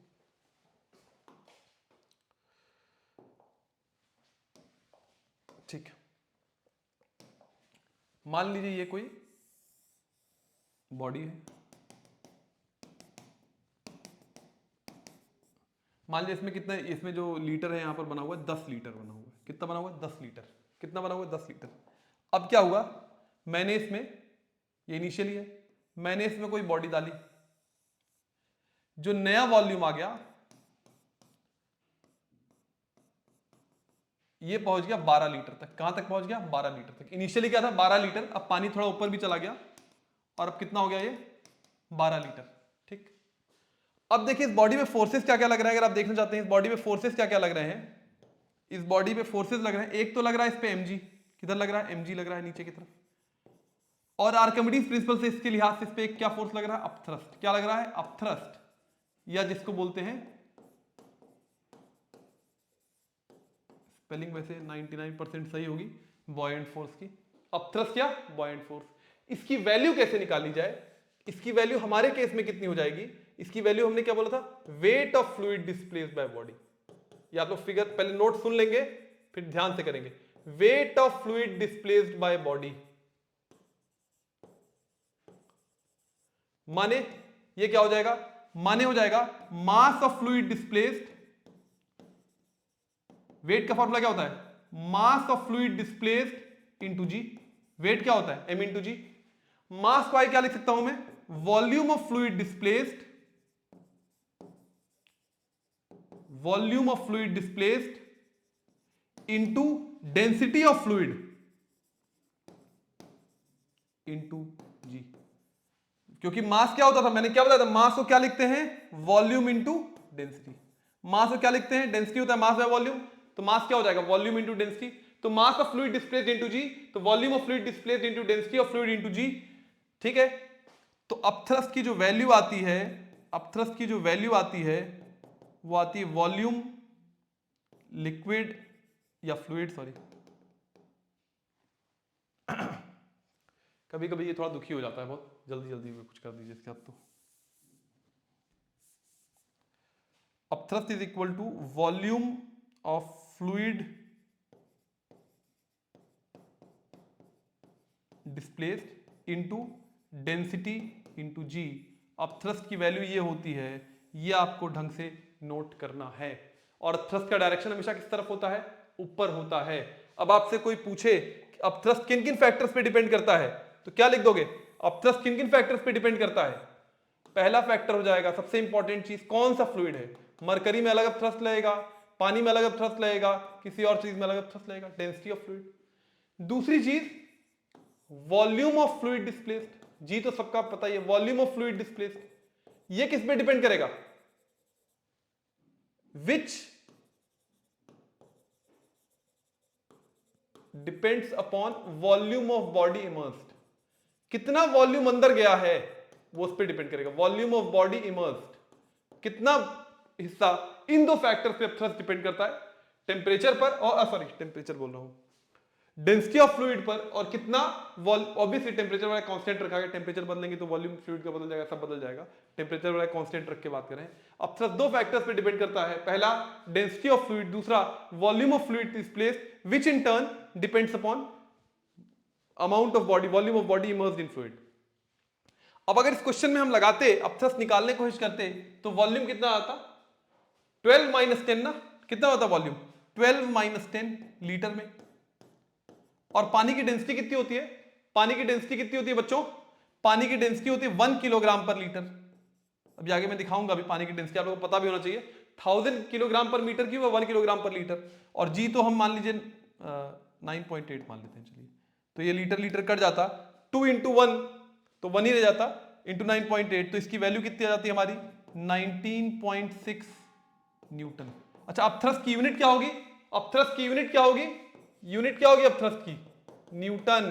फोर्स है एक तरह का, यूनिट क्या होगी? न्यूटन। हमेशा वेट से आमतौर पे वेट से ऑपोजिट लगता है, perpendicular to surface of fluid लगता है। तो 2 इंटू 9.8, ठीक है, 19.6 न्यूटन। ऐसे मार्किंग्स वगैरह हो तो आप आराम से कर लोगे। कर लोगे कि नहीं कर लोगे? पक्का? श्योर? बात समझ में आ गई? थोड़ा आर्किमिडीज प्रिंसिपल समझ में आया? इसका स्टेटमेंट क्या कहना चाहता है और कैसे इसको लगाना है, अब थ्रस्ट की वैल्यू कैसे निकालनी है, काफी इंपॉर्टेंट बात है, सवाल बन सकता है इस पर, तो प्लीज इसको ढंग से नोट कर लें। चलो आगे, पक्का? चलो ओके, पॉज करके नोट कर लीजिएगा। यहीं से एक सवाल निकल कर आता है कि कुछ ऑब्जेक्ट्स क्यों फ्लोट करते हैं, कुछ लोग क्यों, व्हाई ऑब्जेक्ट्स फ्लोट और sink when placed on the surface of water. तो एक चीज मैंने बताया था, देखिए कोई भी चीज है, कोई भी ऑब्जेक्ट है, सारे ऑब्जेक्ट है, वेट कैसे लग रहा है? वेट ऐसे लग रहा है, और इसको अपोज कौन कर रहा है? अपथ्रस्ट कैसे लग रहा है? अपथ्रस्ट ऐसे लग रहा है। तो आप मेरे को बताओ कब बॉडी ऊपर रहेगी? सिंक कब करेगी? सिंक कब करेगी? अगर जेनरिक बात की जाए, जब अपथ्रस्ट कम होगा वेट से, वेट से जब कम होगा अपथ्रस्ट, मतलब नीचे वाला फोर्स जब ज्यादा होगा ऊपर वाले से, तो बॉडी अंदर चली जाएगी पूरी। अगर अपथ्रस्ट वेट से ज्यादा होगा तब तक, जब तक दोनों बराबर रहेंगे तभी फ्लोट कर। अगर वो उससे कम है, तो अपथ्रस्ट अगर कम है वेट से, तो बॉडी क्या हो जाएगी? नीचे चली जाएगी। फ्लोट कब करेगी? जब अपथ्रस्ट ज्यादा होगा वेट से। जब ऊपर वाला फोर्स ज्यादा होगा वेट से, तो बॉडी फ्लोट करेगी। और इसमें तीसरा कंडीशन होता है जस्ट फ्लोट। अभी जस्ट फ्लोट समझाऊंगा, जिसमें दोनों क्या हो जाएंगे? अपथ्रस्ट और वेट कैसे हो जाएंगे? बराबर हो जाएंगे। अपथ्रस्ट और वेट कैसे हो जाएंगे? बराबर हो जाएंगे। वेट और अपथ्रस्ट अपोजिट डायरेक्शन में लग रहे हैं, बॉडी को ऊपर रहना है फ्लूइड के, तो अपथ्रस्ट को वेट से ज्यादा होना पड़ेगा, तो बॉडी फ्लोट करती है। उस कंडीशन को बोलते हैं फ्लोट करना। अगर वेट ज्यादा हो गया अपथ्रस्ट से, अपथ्रस्ट वेट से कम हो गया, नीचे वाला वेट उसको बराबर नहीं कर, उसको ऊपर वाला फोर्स उससे अपोज नहीं कर पा रहा है, काउंटर बैलेंस नहीं कर पा रहा है, तो वो नीचे चली जाएगी, बॉडी सिंक कर जाएगी। जब दोनों एग्जैक्टली बराबर हो जाएंगे, तो उसमें जस्ट फ्लोट वाली कंडीशन होती है। वो बताता हूं मैं भी, आप लोग को करके दिखाऊंगा। एक्चुअली में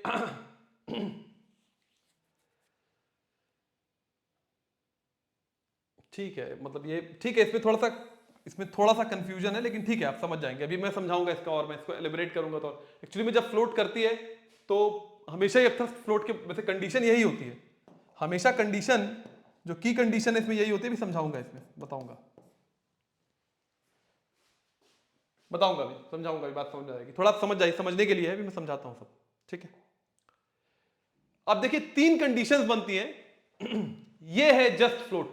आप लोग ने सुना होगा, क्या क्या सुना होगा?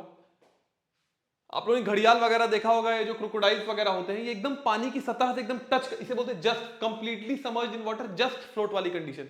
ये ऑलमोस्ट जो टिप ऑफ द आइसबर्ग दिखता है ना, बहुत इंपॉर्टेंट फ्रेज है ना, टिप ऑफ द आइसबर्ग दिखता है बस।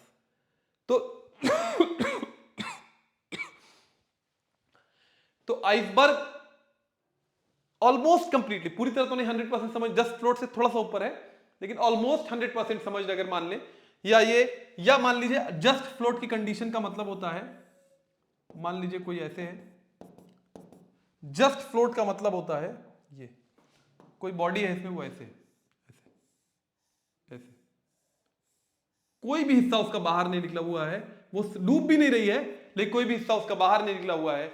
इस कंडीशन को बोलते हैं जस्ट फ्लोट। इस कंडीशन को क्या बोलते हैं? Just float. तैराक लोग समझ पा रहे होंगे, जस्ट फ्लोट।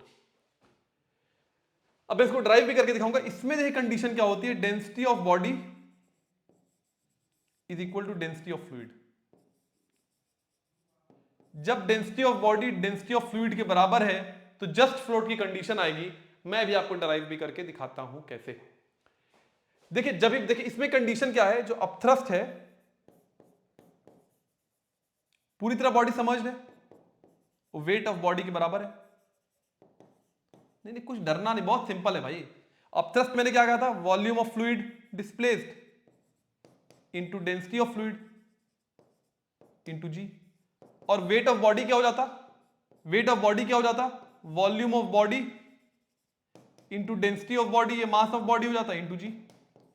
जी तो कट गया, इस पे ऐसे ही तो लग रहा है, इस पे ये वेट इधर लग रहा है, mg इधर लग रहा है इसका, जिसको हम क्या लिखते हैं? v into density of body into g. और अब थ्रस्ट इधर लग रहा है, जिसको हम क्या लिखते हैं? Volume of fluid into density of fluid into g. दोनों इक्वेट किया, जी कट गए। अब देखो यहां पर, देखो जब बॉडी पूरी तरह इमर्स्ड है, तो बॉडी का जो टोटल वॉल्यूम है उसके बराबर का फ्लूइड डिस्प्लेस हुआ है। बॉडी इस कंडीशन में बॉडी अगर आधी इमर्स होती, जो आगे दे, अगर आधी इमर्स होती, तो आधा क्या कहते हैं, तो आधा वॉल्यूम ऑफ बॉडी, जैसे मान लीजिए इस कंडीशन में, मान लीजिए यही कंडीशन है, ऐसा है, दिख रहा है ना? मान लीजिए इसमें यही बॉडी है, वो ऐसे है, ऐसे आधी समझ है, आधी, तो वॉल्यूम ऑफ फ्लूइड डिस्प्लेस कितना हो जाएगा, v/2। अगर टोटल वॉल्यूम बॉडी का v है तो इस बार कितना हो जाएगा वॉल्यूम, v/2 हो जाएगा वॉल्यूम ऑफ फ्लूइड। लेकिन पूरी तरह है तो ये जो पूरा वॉल्यूम है बॉडी का, जो पूरा वॉल्यूम है बॉडी का, तो वॉल्यूम ऑफ फ्लूइड और वॉल्यूम ऑफ बॉडी दोनों कैसे हो जाएंगे, बराबर हो जाएंगे। तो ये फैक्टर भी कट जाएगा, तो डेंसिटी ऑफ फ्लूइड और डेंसिटी ऑफ बॉडी दोनों कैसे आ जाएंगे, बराबर हो जाएंगे। तो जब भी ऐसी कंडीशन होगी जब density of fluid density of body के बराबर होगा, तो बॉडी इस तरीके से सतह को बिल्कुल टच करके, सतह के नीचे रहेगी और टच करती हुई रहेगी। इस कंडीशन को क्या बोलते हैं, जस्ट फ्लोट। क्या बोलते हैं इस कंडीशन को, जस्ट फ्लोट वाली कंडीशन होगी। नोट कर ले। इसमें तो देखिए, इसी देखिए टिप आइसबर्ग का क्या होता है, अगर डेंसिटी मिलती जुलती, जो आइस, अगर आइस को आपने देखा भी होगा पानी वगैरह अंदर बहुत थोड़ा सा फ्लोट कर, थोड़ा सा हिस्सा ऊपर होता है, ये जो आइस की डेंसिटी होती है अराउंड होती है 0.9 कुछ होती है किलोग्राम पर लीटर, ऐसे कुछ होती है इसीलिए। और वाटर की डेंसिटी कितनी होती है 1 किलोग्राम पर लीटर। तो हम क्या बोलते हैं 9/10 हिस्सा, जो 9/10 हिस्सा होता है आइसबर्ग का, 9/10 हिस्सा portion of iceberg is submerged.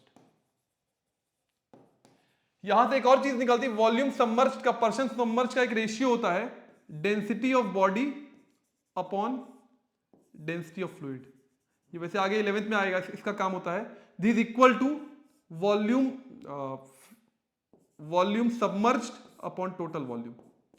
Fraction of volume submerged का रिलेशन होता है density of body upon density of fluid. तो 0.9/1 करेंगे तो 9/10 हो जाएगा। तो 9/10 portion of iceberg is submerged. Volume submerged upon volume total, fraction of body submerged is equal to density of body upon density of fluid. थोड़ा आगे की बात है लेकिन समझ सकते हैं आप लोग, कुछ बड़ी बात नहीं है, ये ऐसे रिश्ता हो जाएगा। इसका भी काफी हद तक मिलता जुलता है, वो अपनी खाल को ऐसे कर लेते हैं एयर लेकर कि वो हो जाता है मसला। ठीक बात है, बात समझ में आ गई। जस्ट फ्लोट कंडीशन हमने कंप्लीटली समझ इन वाटर। जस्ट फ्लोट जब बोलते हैं जब डेंसिटी और बॉडी डेंसिटी ऑफ फ्लूइड के बराबर होगा। ठीक, आगे बढ़ू, आगे बढ़ू, पॉज करके नोट कर लेना है ढंग से। चलिए, partially समर्ज्ड in water, floating. Partially समर्ज्ड है, घड़ियाल को आपने देखा, घड़ियाल नहीं सॉरी, दरियाई घोड़ा जो होता है, इसका अंग्रेजी में नाम क्या होता है मुझे भूल गया। दरियाई घोड़ा एक एनिमल होता है, देखा होगा आप लोग ने, जू वगैरह में गए होंगे। ये जैसे ये कंडीशन है, इसमें कुछ हिस्सा ये समर्ज्ड है, कुछ हिस्सा ही समर्ज्ड है इसमें। तो इस कंडीशन में जो इसकी मैं ड्राइव भी करके दूंगा, इसमें डेंसिटी, इसमें जो कंडीशन है, इसमें जो कंडीशन है वो क्या है, दूसरी कंडीशन है ये। पार्शियली समर्ज्ड में क्या होता है, density of body is less than density of fluid. इसमें क्या होता है दूसरी कंडीशन में, density of body is less than density of fluid. Density of body is less than density of fluid, partially समर्ज्ड होगा। कैसे भैया, अगर जानना चाहते हैं कैसे, क्योंकि इसका मास लग रहा है ऐसे mg लग रहा है, इसको volume of body into density of body into g, और ऊपर क्या लग रहा है अपथ्रस्ट, जो क्या है volume of fluid displaced into density of fluid into g. अब जब ये इस समय एक बात और याद रखें, बॉक्स में करके नोट कर लीजिएगा, ड्यूरिंग फ्लोटिंग चाहे पार्शियली हो, नेट वेट ऑफ बॉडी जो हमेशा होता है, नेट वेट हमेशा 0 होता है। During floating, while floating, while floating जो नेट वेट होता है बॉडी का 0 होता है। अब थ्रस्ट और वेट हमेशा बराबर हो जाते हैं, एक दूसरे काटते हैं। अब थ्रस्ट और वेट एक दूसरे काटते हैं। During float net weight of body हमेशा कितना होता है, नेट फोर्स जो उस पे लग रहा होता है 0 होता है। ये बात आप लोग कहीं नोट कर लीजिएगा, बॉक्स में बहुत इंपॉर्टेंट है। While floating net weight of body is equal to 0। ठीक है, खैर एनीवेज ऐसा है।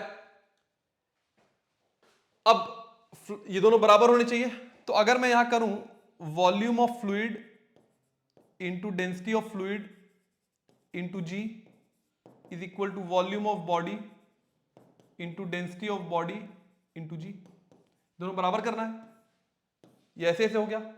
अब एक चीज यहां देखो, एक चीज इंपॉर्टेंट चीज देखो यहां पर जो मैं कहना चाह रहा हूं,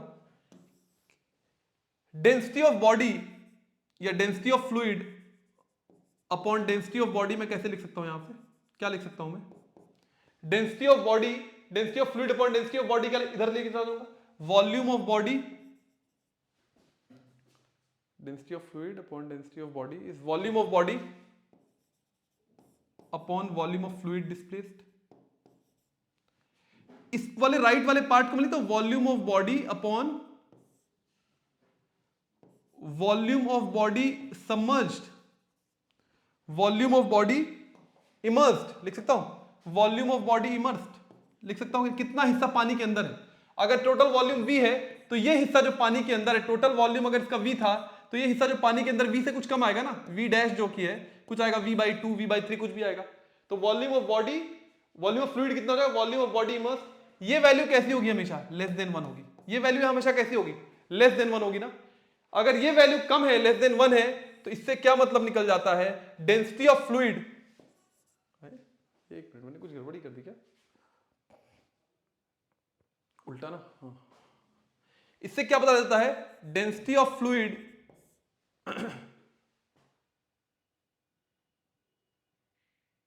सॉरी ये ग्रेटर देन 1 है, सॉरी यहां ग्रेटर देन 1 है, सॉरी ये v greater than v dash है ना, ये तो greater than v/2 v upon v/2 तो 2 आ जाएगा। ये ग्रेटर देन 1 है तो density of fluid upon density of body क्या आ जाएगा, ग्रेटर देन 1 आ जाएगा।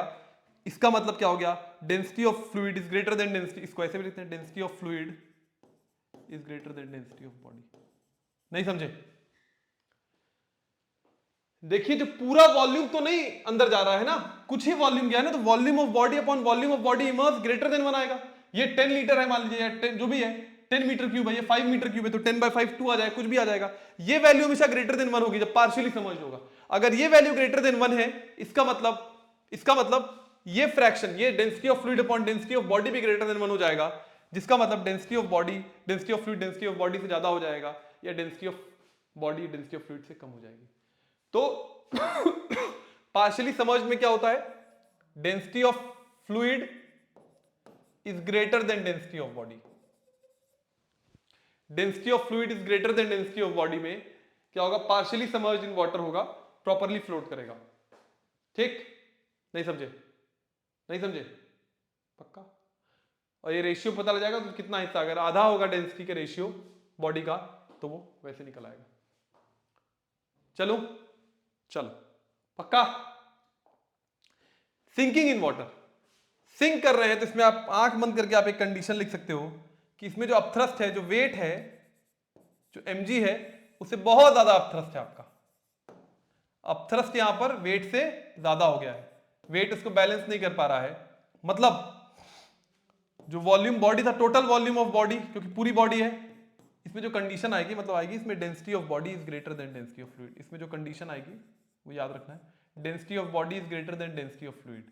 जब ऐसी कंडीशन होगी तो बॉडी सिंक करेगी, जब ऐसी कंडीशन होगी तो बॉडी सिंक करेगी, ये ध्यान रखना है। तो यहाँ volume of body into density of body into g greater आ जाएगा, वो आप करके देख सकते हो, उसमें कभी कवर अप ही नहीं होगा, ये बात आप समझ जाओगे, आप खुद ड्राइव करके देख सकते हो, वो हो जाएगा। इसमें डेंसिटी ऑफ बॉडी हमेशा डेंसिटी ऑफ फ्लूइड से ज्यादा होगी तो बॉडी बिल्कुल नहीं रह पाएगी, बॉडी लगातार नीचे जाती जाएगी और फ्लूइड के सरफेस से कांटेक्ट में आ जाएगी। सिंक तब होगा जब density of body greater than density of fluid होगी। तो अगर मैं यहाँ समराइज करके तीनों केसेस आपके लिख दूं, मैं जानता हूं कई लोग आप में से होंगे जिन्होंने ढंग से नोट। तो पहला कंडीशन, अगर दोनों बराबर है, density of body density of fluid के बराबर है, तो क्या होगा, जस्ट फ्लोट। क्या होगा, जस्ट फ्लोट। मतलब कैसे दिखाई देगी बॉडी, ऐसे पूरी तरह ऐसे, समझ रहे हैं, ऐसे ये पूरा लिक्विड की लेयर है ऐसे। ठीक, दूसरा कंडीशन, अगर density of body less than density of fluid है तो क्या होगा, फ्लोट करेगी body with some part submerged, कुछ हिस्सा उसका पानी के अंदर होगा। इसका फिगर नहीं बनाऊंगा, आधा 1/4 कुछ ऐसी स्थिति होगी। और अगर तीसरी condition, density of body greater than density of fluid हो जाएगी तो बॉडी क्या हो जाएगी, सिंक करेगी। इन दोनों ही कंडीशन में आपको बता दे रहा हूं, जब भी बॉडी फ्लोट कर रही है, इन दोनों ही कंडीशन में आप एक बात क्या लिख सकते हो, इन दोनों ही कंडीशन में नेट वेट, जब फ्लूइड नेट वेट कितना होता है, नेट वेट 0 हो जाता है अपथ्रस्ट और वेट बराबर कर लेते हैं, नेट वेट बॉडी का 0 हो जाता है। इन दोनों ही कंडीशन फर्स्ट दो में। तीसरे में तो बॉडी वेट बहुत ज्यादा है, इसमें अपथ्रस्ट, इसमें वेट ग्रेटर देन अपथ्रस्ट हो जाता है, तो बॉडी लगातार नीचे जाती जाएगी और सिंक कर जाएगी और जमीन से टच करेगी, मतलब जो बॉटम ऑफ द वेसल है। ठीक, चले आगे, चले चले, पक्का नोट कर लीजिए तीनों केसेस। डेंसिटी निकलती कैसे है, ध्यान रखना, मास बाय वॉल्यूम। डेंसिटी क्या होता है, m/v, याद रखना, मास बाय वॉल्यूम से निकल आएगी किसी भी चीज की डेंसिटी निकालनी हो।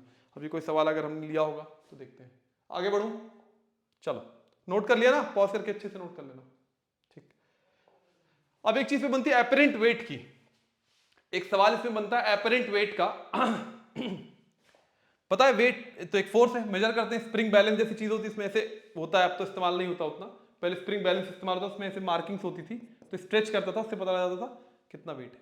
जब फ्लूइड में डाल देंगे किसी चीज को, जब किसी चीज को फ्लूइड में डाल देंगे, जैसे यहां पर तो इसका वेट कितना होगा, एक ही फोर्स लग रहा है mg लग रहा है, तो वेट तो mg के बराबर आएगा। यहां कितना आएगा, वेट mg के बराबर आएगा। लेकिन जब कोई चीज फ्लूइड में आप इमर्स कर दोगे तो इस पे दो फोर्स लग रहे हैं, एक तो लग रहा है mg और दूसरा एक फोर्स क्या लग रहा है, अपथ्रस्ट या बॉयंट फोर्स।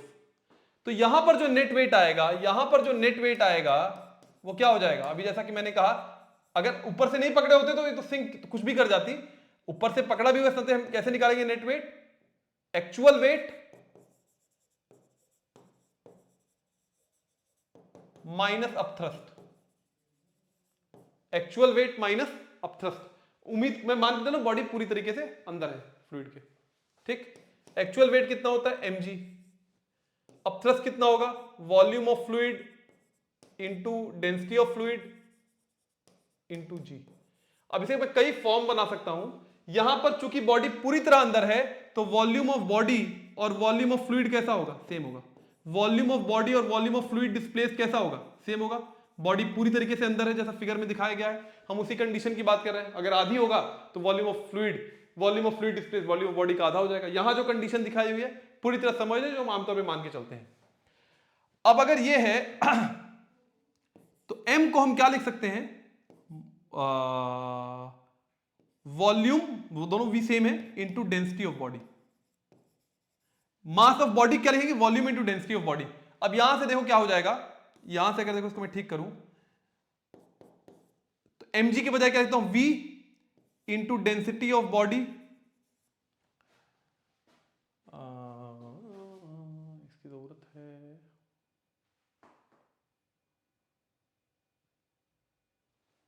या एक और तरीके से निकलता है, इससे कंफ्यूज हो जाएंगे आप। ठीक है, तो यहां से मैं वॉल्यूम को क्या लिख सकता हूं, यहां से मैं v को क्या लिख सकता हूं, m/d, जिसकी भी कंडीशन में हम बात कर रहे हैं, वॉल्यूम ऑफ फ्लूइड की बात करेंगे तो ठीक है, ठीक है, ये m/d बॉडी हो जाएगा। क्या हो जाएगा, m/d बॉडी, क्योंकि volume of fluid displace equal to volume of body, और वॉल्यूम ऑफ बॉडी क्या हो जाएगा, mass of body upon density of body. तो फिर इसको ठीक करेंगे तो क्या हो जाएगा, mg minus volume of fluid के बजाय क्या लिख सकता हूं, m upon density of body, ध्यान से देखना, into density of fluid into g. फिर यहां से क्या हो जाएगा, ये mg देखो मैं कॉमन ले सकता हूं कि नहीं, दोनों जगह mg है कि नहीं, तो ये क्या हो जाएगा, 1 minus D body, D fluid upon d body. जो लॉस इन वेट है, जो नेट वेट है, जो बॉडी का नया वेट आ जाएगा वो कितना हो जाएगा, वेट, एक्चुअल वेट जो भी है, एक्चुअल mg को क्या लिख सकते हैं, एक्चुअल वेट, इसको आगे क्या लिख सकता हूं मैं, एक्चुअल वेट 10 न्यूटन जो भी था, into 1 minus d fluid upon d body. ये हो जाएगा actual weight, net weight is actual weight या mg into 1 minus density of fluid upon density of body. ये कंडीशन हो जाएगी, इससे हम लोग निकाल सकते हैं, सिंपल सा एक फेनोमेना लगाया है। नेट वेट को क्या लिखते हैं, actual weight minus upthrust, actual weight mg है, अपथ्रस्ट क्या हो जाएगा, volume of fluid into density of fluid into g. इस बार चूंकि बॉडी को मैंने जैसे दिखा रखा है पूरी तरह सबमर्ज दिखा रखा है कंडीशन, तो वॉल्यूम ऑफ बॉडी और volume of fluid displace same है। मैं इस v को हटाना चाहता हूं, मेरा पर्पस क्या, इस v के बजाय कहीं से m लेके आ जाऊं, तो इस v को मैंने क्या लिख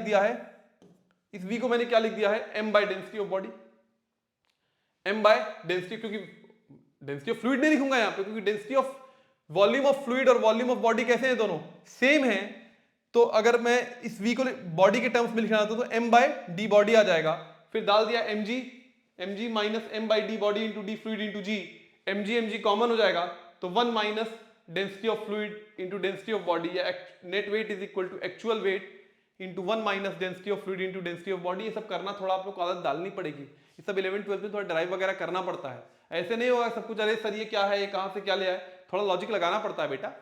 कोई बोले लॉस इन वेट कितना होता है, यहां पर मान लीजिए कोई व्यक्ति बोले लॉस इन वेट कितना होगा, लॉस इन वेट कोई निकालना चाहता है, loss in weight, loss in weight की वैल्यू हमेशा अप थ्रस्ट के बराबर होगी, वेट में से कितना घटाना पड़ा तो वो कितने की बराबर होगी, अप थ्रस्ट के बराबर होगी। अप थ्रस्ट कैसे निकल सकता है, weight into density of fluid into density of body. Up thrust कैसे निकल सकता है, वेट जो भी था m into g, mg into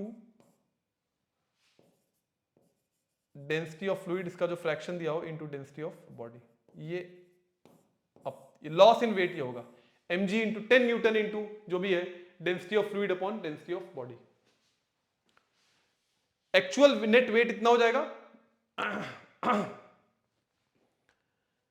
बात समझे, थोड़ा कॉम्प्लिकेटेड लग रहा है क्या, नहीं कॉम्प्लिकेटेड है नहीं, यहाँ यही एक स्टेप कॉम्प्लिकेटेड है, थोड़ा आप लोग को ध्यान देना पड़ेगा और करते करते सब सीखना पड़ेगा डेरिवेशंस वगैरह, वरना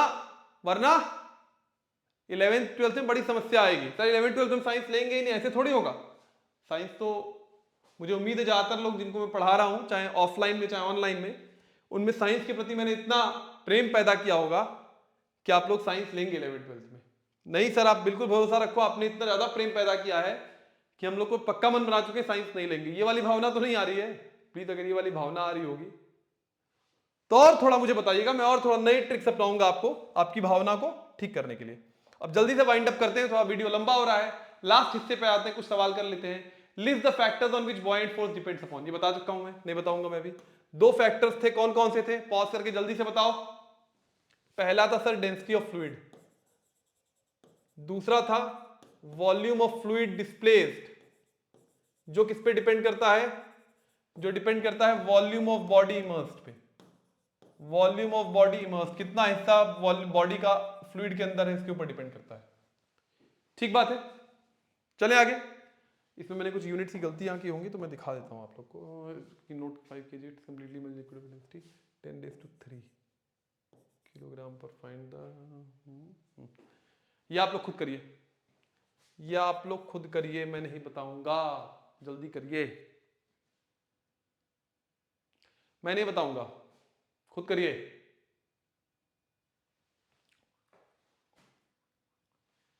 क्या निकालना है, इट इज कंप्लीटली इमर्स्ड। जब भी ये कंडीशन आपको मिल जाए, कंप्लीटली इमर्स्ड का मतलब क्या होता है, volume of body, completely immersed का मतलब क्या हो गया, वॉल्यूम ऑफ बॉडी और वॉल्यूम ऑफ फ्लूइड डिस्प्लेस कैसा होगा, सेम हो जाएगा, जिसको हम कई बार क्या लिखते हैं, मास of body upon density of body, लिख सकते हैं कि नहीं। की कंसेप्ट इसमें ये है, ये निकल गया तो सब कुछ हो जाएगा। इसकी वैल्यू कितनी आ जाएगी 100, अब देखो फंसेगा कहां, सेंटीमीटर क्यूब है ना ये, और नीचे क्या है 10⁻³ करेंगे तो 1800 हो जाएगा, ये 1800 किलोग्राम तक तो सही है भाई साहब, ये मीटर क्यूब आ जाएगा। यहीं पर आप लोग फंस जाएंगे थोड़ा ना, फंस सकते हैं, फंस जाएंगे सर, आप टेंशन क्यों ले रहे हो, मैं चाहता नहीं हूं आप लोग फंसे ना।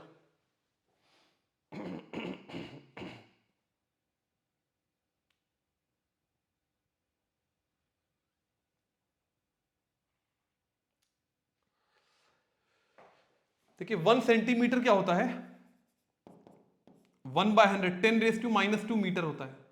क्यूब कर दो दोनों तरफ तो क्या हो जाएगा, इसको दोनों तरफ क्यूब कर दो, इसको भी क्यूब कर दो, तो क्या हो जाएगा 1 centimetre cube is equal to 10⁻⁻6 metre cube आ जाएगा। आ जाएगा कि नहीं आ जाएगा, आ जाएगा कि नहीं आ जाएगा, बताइए आप लोग, आ जाएगा, श्योर श्योर, चले आगे, ठीक है। तो देखिए कितना हो जाएगा, 100 इंटू 10⁻⁻6 अपॉन 1800, ये क्या आ जाएगा, वॉल्यूम ऑफ फ्लूइड डिस्प्लेस्ड। क्या मैं कुछ गड़बड़ी कर रहा हूं, ये तो मैं सोच रहा हूं यूनिट्स क्यों नहीं सेट बैठ रही हैं,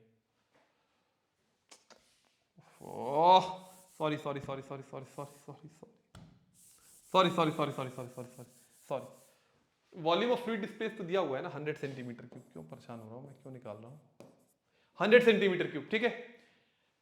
वेट दे रखा है 5 kgf का मतलब 5 न्यूटन, वेट इन एयर कितना है 5 न्यूटन, ठीक है ठीक है ठीक है। तो परेशान क्या हो रहा हूं मैं इसमें फिर। अच्छा इसकी वैल्यू तो यहां से लिख सकता हूं ना मैं, वहां से 100 इंटू 10⁻⁻6 हो जाएगा, मतलब 10⁻⁻4 मीटर क्यूब हो जाएगा ये, ठीक है। बाकी तो अब हो जाएगा। अब थ्रस्ट का फॉर्मूला क्या होता है, अब थ्रस्ट क्या होता है बच्चों, अब थ्रस्ट क्या होता है, अब thrust is equal to volume of fluid displaced into density of fluid into g. Volume of fluid displaced कितना है 10⁻⁻4 है, ये कितना है 1800 हो जाएगा। डेंसिटी ऑफ फ्लूइड इंटू जी कितना है, हम 10 ले लेंगे यहां पर, क्योंकि अब मैं थकने लग गया हूं और वीडियो का जब अंत आता है तो सर आप ऐसे अप्रोक्सीमेशन लेते हो, तो जी को 10 ले लेते हैं, तो ये 3 है तो -1 हो जाएगा ये -1 हो जाएगा, तो ये कितना हो जाएगा 1.8 न्यूटन, कितना हो जाएगा 1.8 न्यूटन। अब थ्रस्ट की वैल्यू कितनी हो जाएगी 1.8 newton. Weight, weight in liquid, ये पहला पार्ट था। दूसरा वेट इन लिक्विड, ये मैंने भी बताया आपको क्या होगा, एक्चुअल वेट माइनस अब थ्रस्ट 5 न्यूटन या 5 kgf माइनस 1.8, 3.2 न्यूटन हो जाएगा ठीक है, 3.2 न्यूटन हो जाएगा, ठीक है। सिंपल सा सवाल है, न्यूमेरिकल टाइप है लेकिन लॉजिकल है। वॉल्यूम दिया हुआ है, कंप्लीटली इमर्स का मतलब ये लॉजिक बस याद रखना है। वेट दिया, थ्रस्ट का मतलब होता है डेंसिटी ऑफ फ्लूइड दिया हुआ है, उसके बाद तो आप सीधे सीधे करते जाएंगे, कुछ करना नहीं है, सीधे स्ट्रेट ऑन फॉर्मूले का सवाल। चले आगे, चलो sir. An egg sinks in water but floats in highly sea water, in highly salty water, sea water नहीं, salty water, sorry highly salty water होना चाहिए। पता ही लग रहा है, इसका मतलब क्या हो गया, जो वाटर है, जो डेंसिटी ऑफ वाटर है वो क्या हो जाएगा, less than density of sea water होगा। यही सवाल से ही पता लग रहा है कि डेंसिटी कम है तभी उसमें सिंक कर जा रहा है, तो यही बस रीजन लिखना है कि डेंसिटी ऑफ सी वाटर या salty water, density of salty water is greater than density of pure water. इसीलिए upthrust due to salty water is greater than upthrust due to proper water, और upthrust इसमें ज्यादा होता है इसलिए वो float करेगा और वो सिंक करेगा। नहीं समझे, डेंसिटी सॉल्टी वाटर की ज्यादा हो जाएगी एग के कंपैरिजन में, तो उसमें फ्लोट करता है।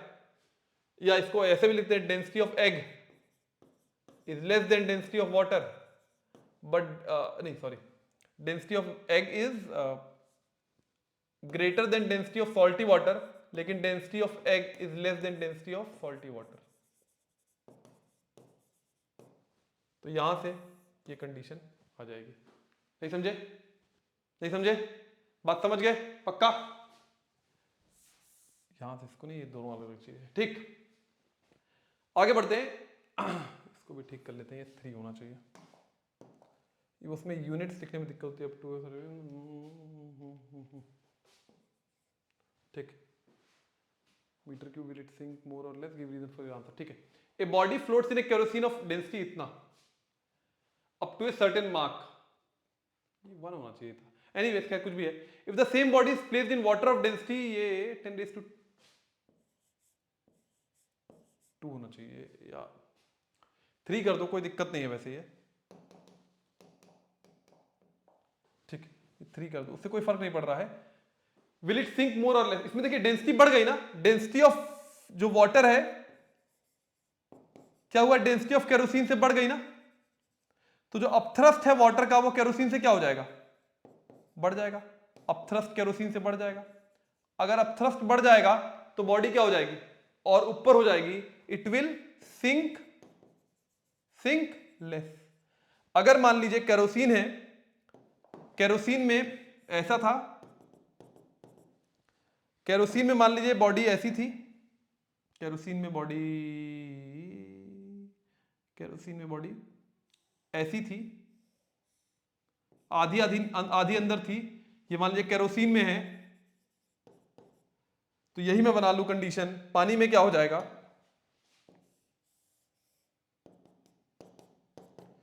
पानी में ये कैसा हो जाएगा, पानी में अगर ये कंडीशन बनाऊं तो पानी में ये ऐसा हो जाएगा, बहुत कम हिस्सा इसका पानी के अंदर रह जाएगा, इट विल सिंक लेस। ये पानी के लिए कुछ ऐसा हो जाएगा कंडीशन, अगर मैं फिगरेटिवली समझा पा रहा हूं। ऑलमोस्ट आधी थी केरोसिन के भीतर और पानी में इतना ही रह जाएगा, बहुत कम हिस्सा रह जाएगा, काफी हिस्सा उसका फ्लूइड। डेंसिटी अगर बढ़ जाएगी जैसा कि लिख रखा है तो अपथ्रस्ट बढ़ जाएगा, और अपथ्रस्ट बढ़ जाएगा तो वेट को बैलेंस करने के लिए कम वॉल्यूम चाहिए होगा, तो काफी ऊपर कर देगा उसे। नई बात समझ में आई? पक्का? इस तरह के सवाल खूब आते हैं एग्जाम में, लॉजिक वाले, तो दिमाग में ध्यान रखना है। आखिरी टॉपिक इस चैप्टर का, कुछ गड़बड़ियां हैं यहां पर भी।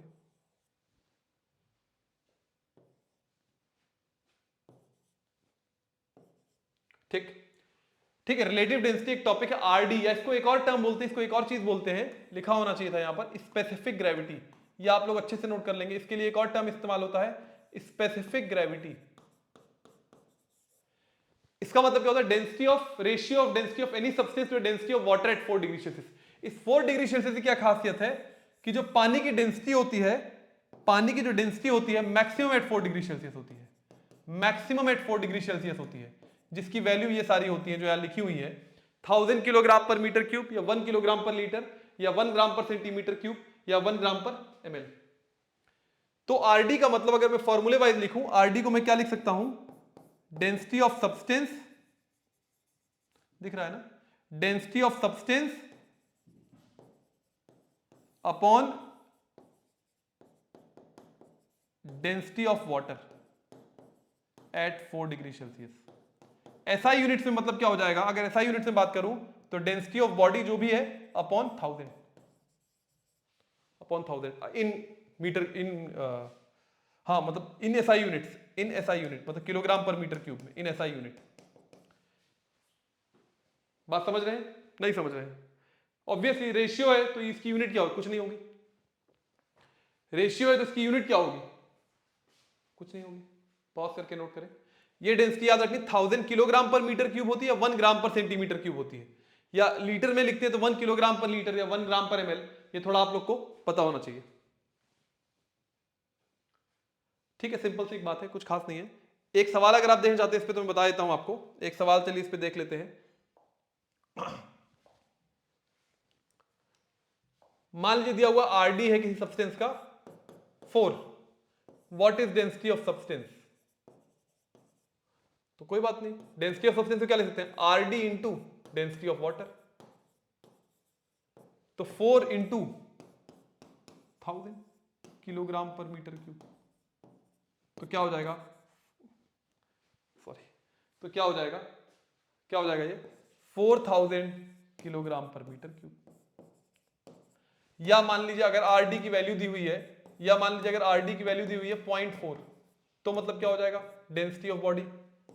तो डेंसिटी ऑफ बॉडी निकालना है तो क्या हो जाएगा? 0.4 इंटू 1000 किलोग्राम पर, यूनिट देख लीजिए किस यूनिट में आपको निकालना है, तो क्या हो जाएगा? 400 किलोग्राम पर मीटर क्यूब। मतलब अगर डेंसिटी निकालनी है, डेंसिटी ऑफ बॉडी अगर निकालनी है, तो ये क्या हो जाएगा? आरडी इंटू 1000 किलोग्राम पर मीटर क्यूब। ये किस में निकलेगा? किलोग्राम पर मीटर क्यूब में निकलेगा।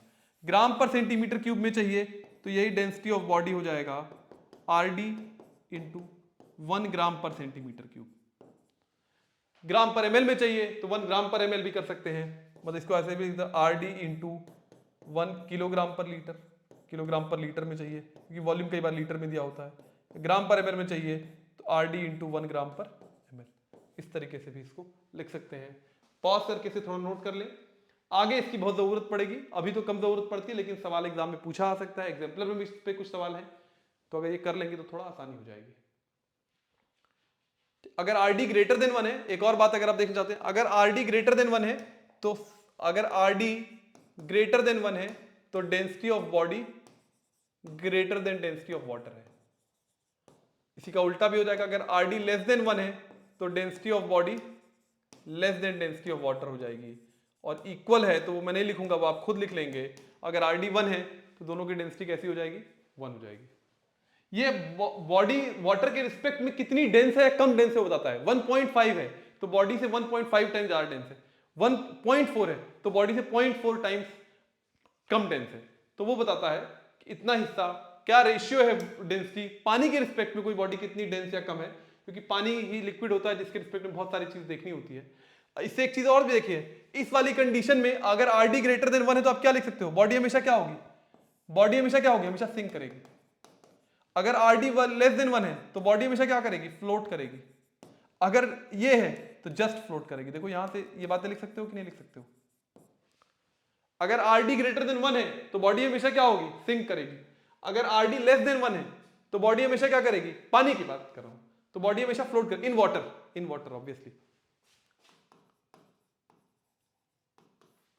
और अगर आर डी इक्वल टू 1 है तो बॉडी जस्ट फ्लोट करेगी। इस तरीके से आप देखकर आर डी की वैल्यू सीधे बता सकते हो कि बॉडी फ्लोट करेगी, सिंक करेगी या जस्ट फ्लोट वाली कंडीशन होगी। ठीक है, बात समझ में आ गई। अरे सर गर्दा समझ में आ गई, मजा आ गया, पक्का, श्योर, ओके। अगर ये बात समझ में आ गई तो फिर अब क्या है, अब जाने का वक्त आ गया है। ठीक है, उम्मीद है मजा आया होगा आप लोग को इस वीडियो में। कुछ जगह कुछ चीजें थोड़ी कॉम्प्लिकेटेड हुई एक दो बार, ये मुझे दृश्य काफी अच्छा लगता है देखने में। ठीक है, थोड़ा अपनी आंखों को आराम मिलेगा इसको देखने के बाद। खैर, तो कुछ चीजें थोड़ा बहुत यहां वहां कॉम्प्लिकेटेड हुई, लेकिन मुझे पक्की उम्मीद है कि आप लोग को बात मतलब जो है उसका मर्म, उसका जो जिस्ट है, उसका जो फील है वो आ गया होगा। क्योंकि बिना फील के साइंसेस पढ़ना बेकार है। गूगल खोल के सब कुछ याद कर लीजिए, उससे भी काम हो जाएगा। फील लेना जरूरी है, तभी किसी भी चीज को एग्जाम में नंबर भी लाना जरूरी है। वो भी सारी चीजें बताई, नंबर वाली चीजों के साथ साथ फील दिलाना, ये as a teacher, as a tutor, as a आपका मेंटोर आप कह सकते हो, आपसे बड़े होने के नाते एज ए साइंस एजुकेटर मेरी जिम्मेदारी है कि वो फील भी आपको दिलाऊं। इसलिए मैं जरूर कोशिश करता हूं कि वो फील आप तक पहुंचाई जाए। होपफुली आपको ये वीडियो पसंद आएगा। अगर पसंद आए तो लाइक, शेयर और सब्सक्राइब जरूर करिए। ठीक है, देखिए कुछ समस्या हो गई, देखिए कुछ इंसेक्ट उड़ रहा था, मुंह में जा रहा था। ठीक है, लगता है चाहते हैं वीडियो हम खत्म ना करें, लेकिन खत्म तो करना पड़ेगा। ठीक है, इसी के साथ आज की बात खत्म करता हूं। अच्छी लगे वीडियो तो लाइक, शेयर, सब्सक्राइब करिए। फीडबैक और कमेंट जरूर दीजिए कि आपको इसमें क्या अच्छा लगा, कुछ कमी लगी तो वो भी जरूर बताइए। ठीक है, तब तक मैं शिवार्थ आपसे विदा लेता हूं, मिलता हूं नए वीडियो के साथ। Tata, bye bye, see you all, bye.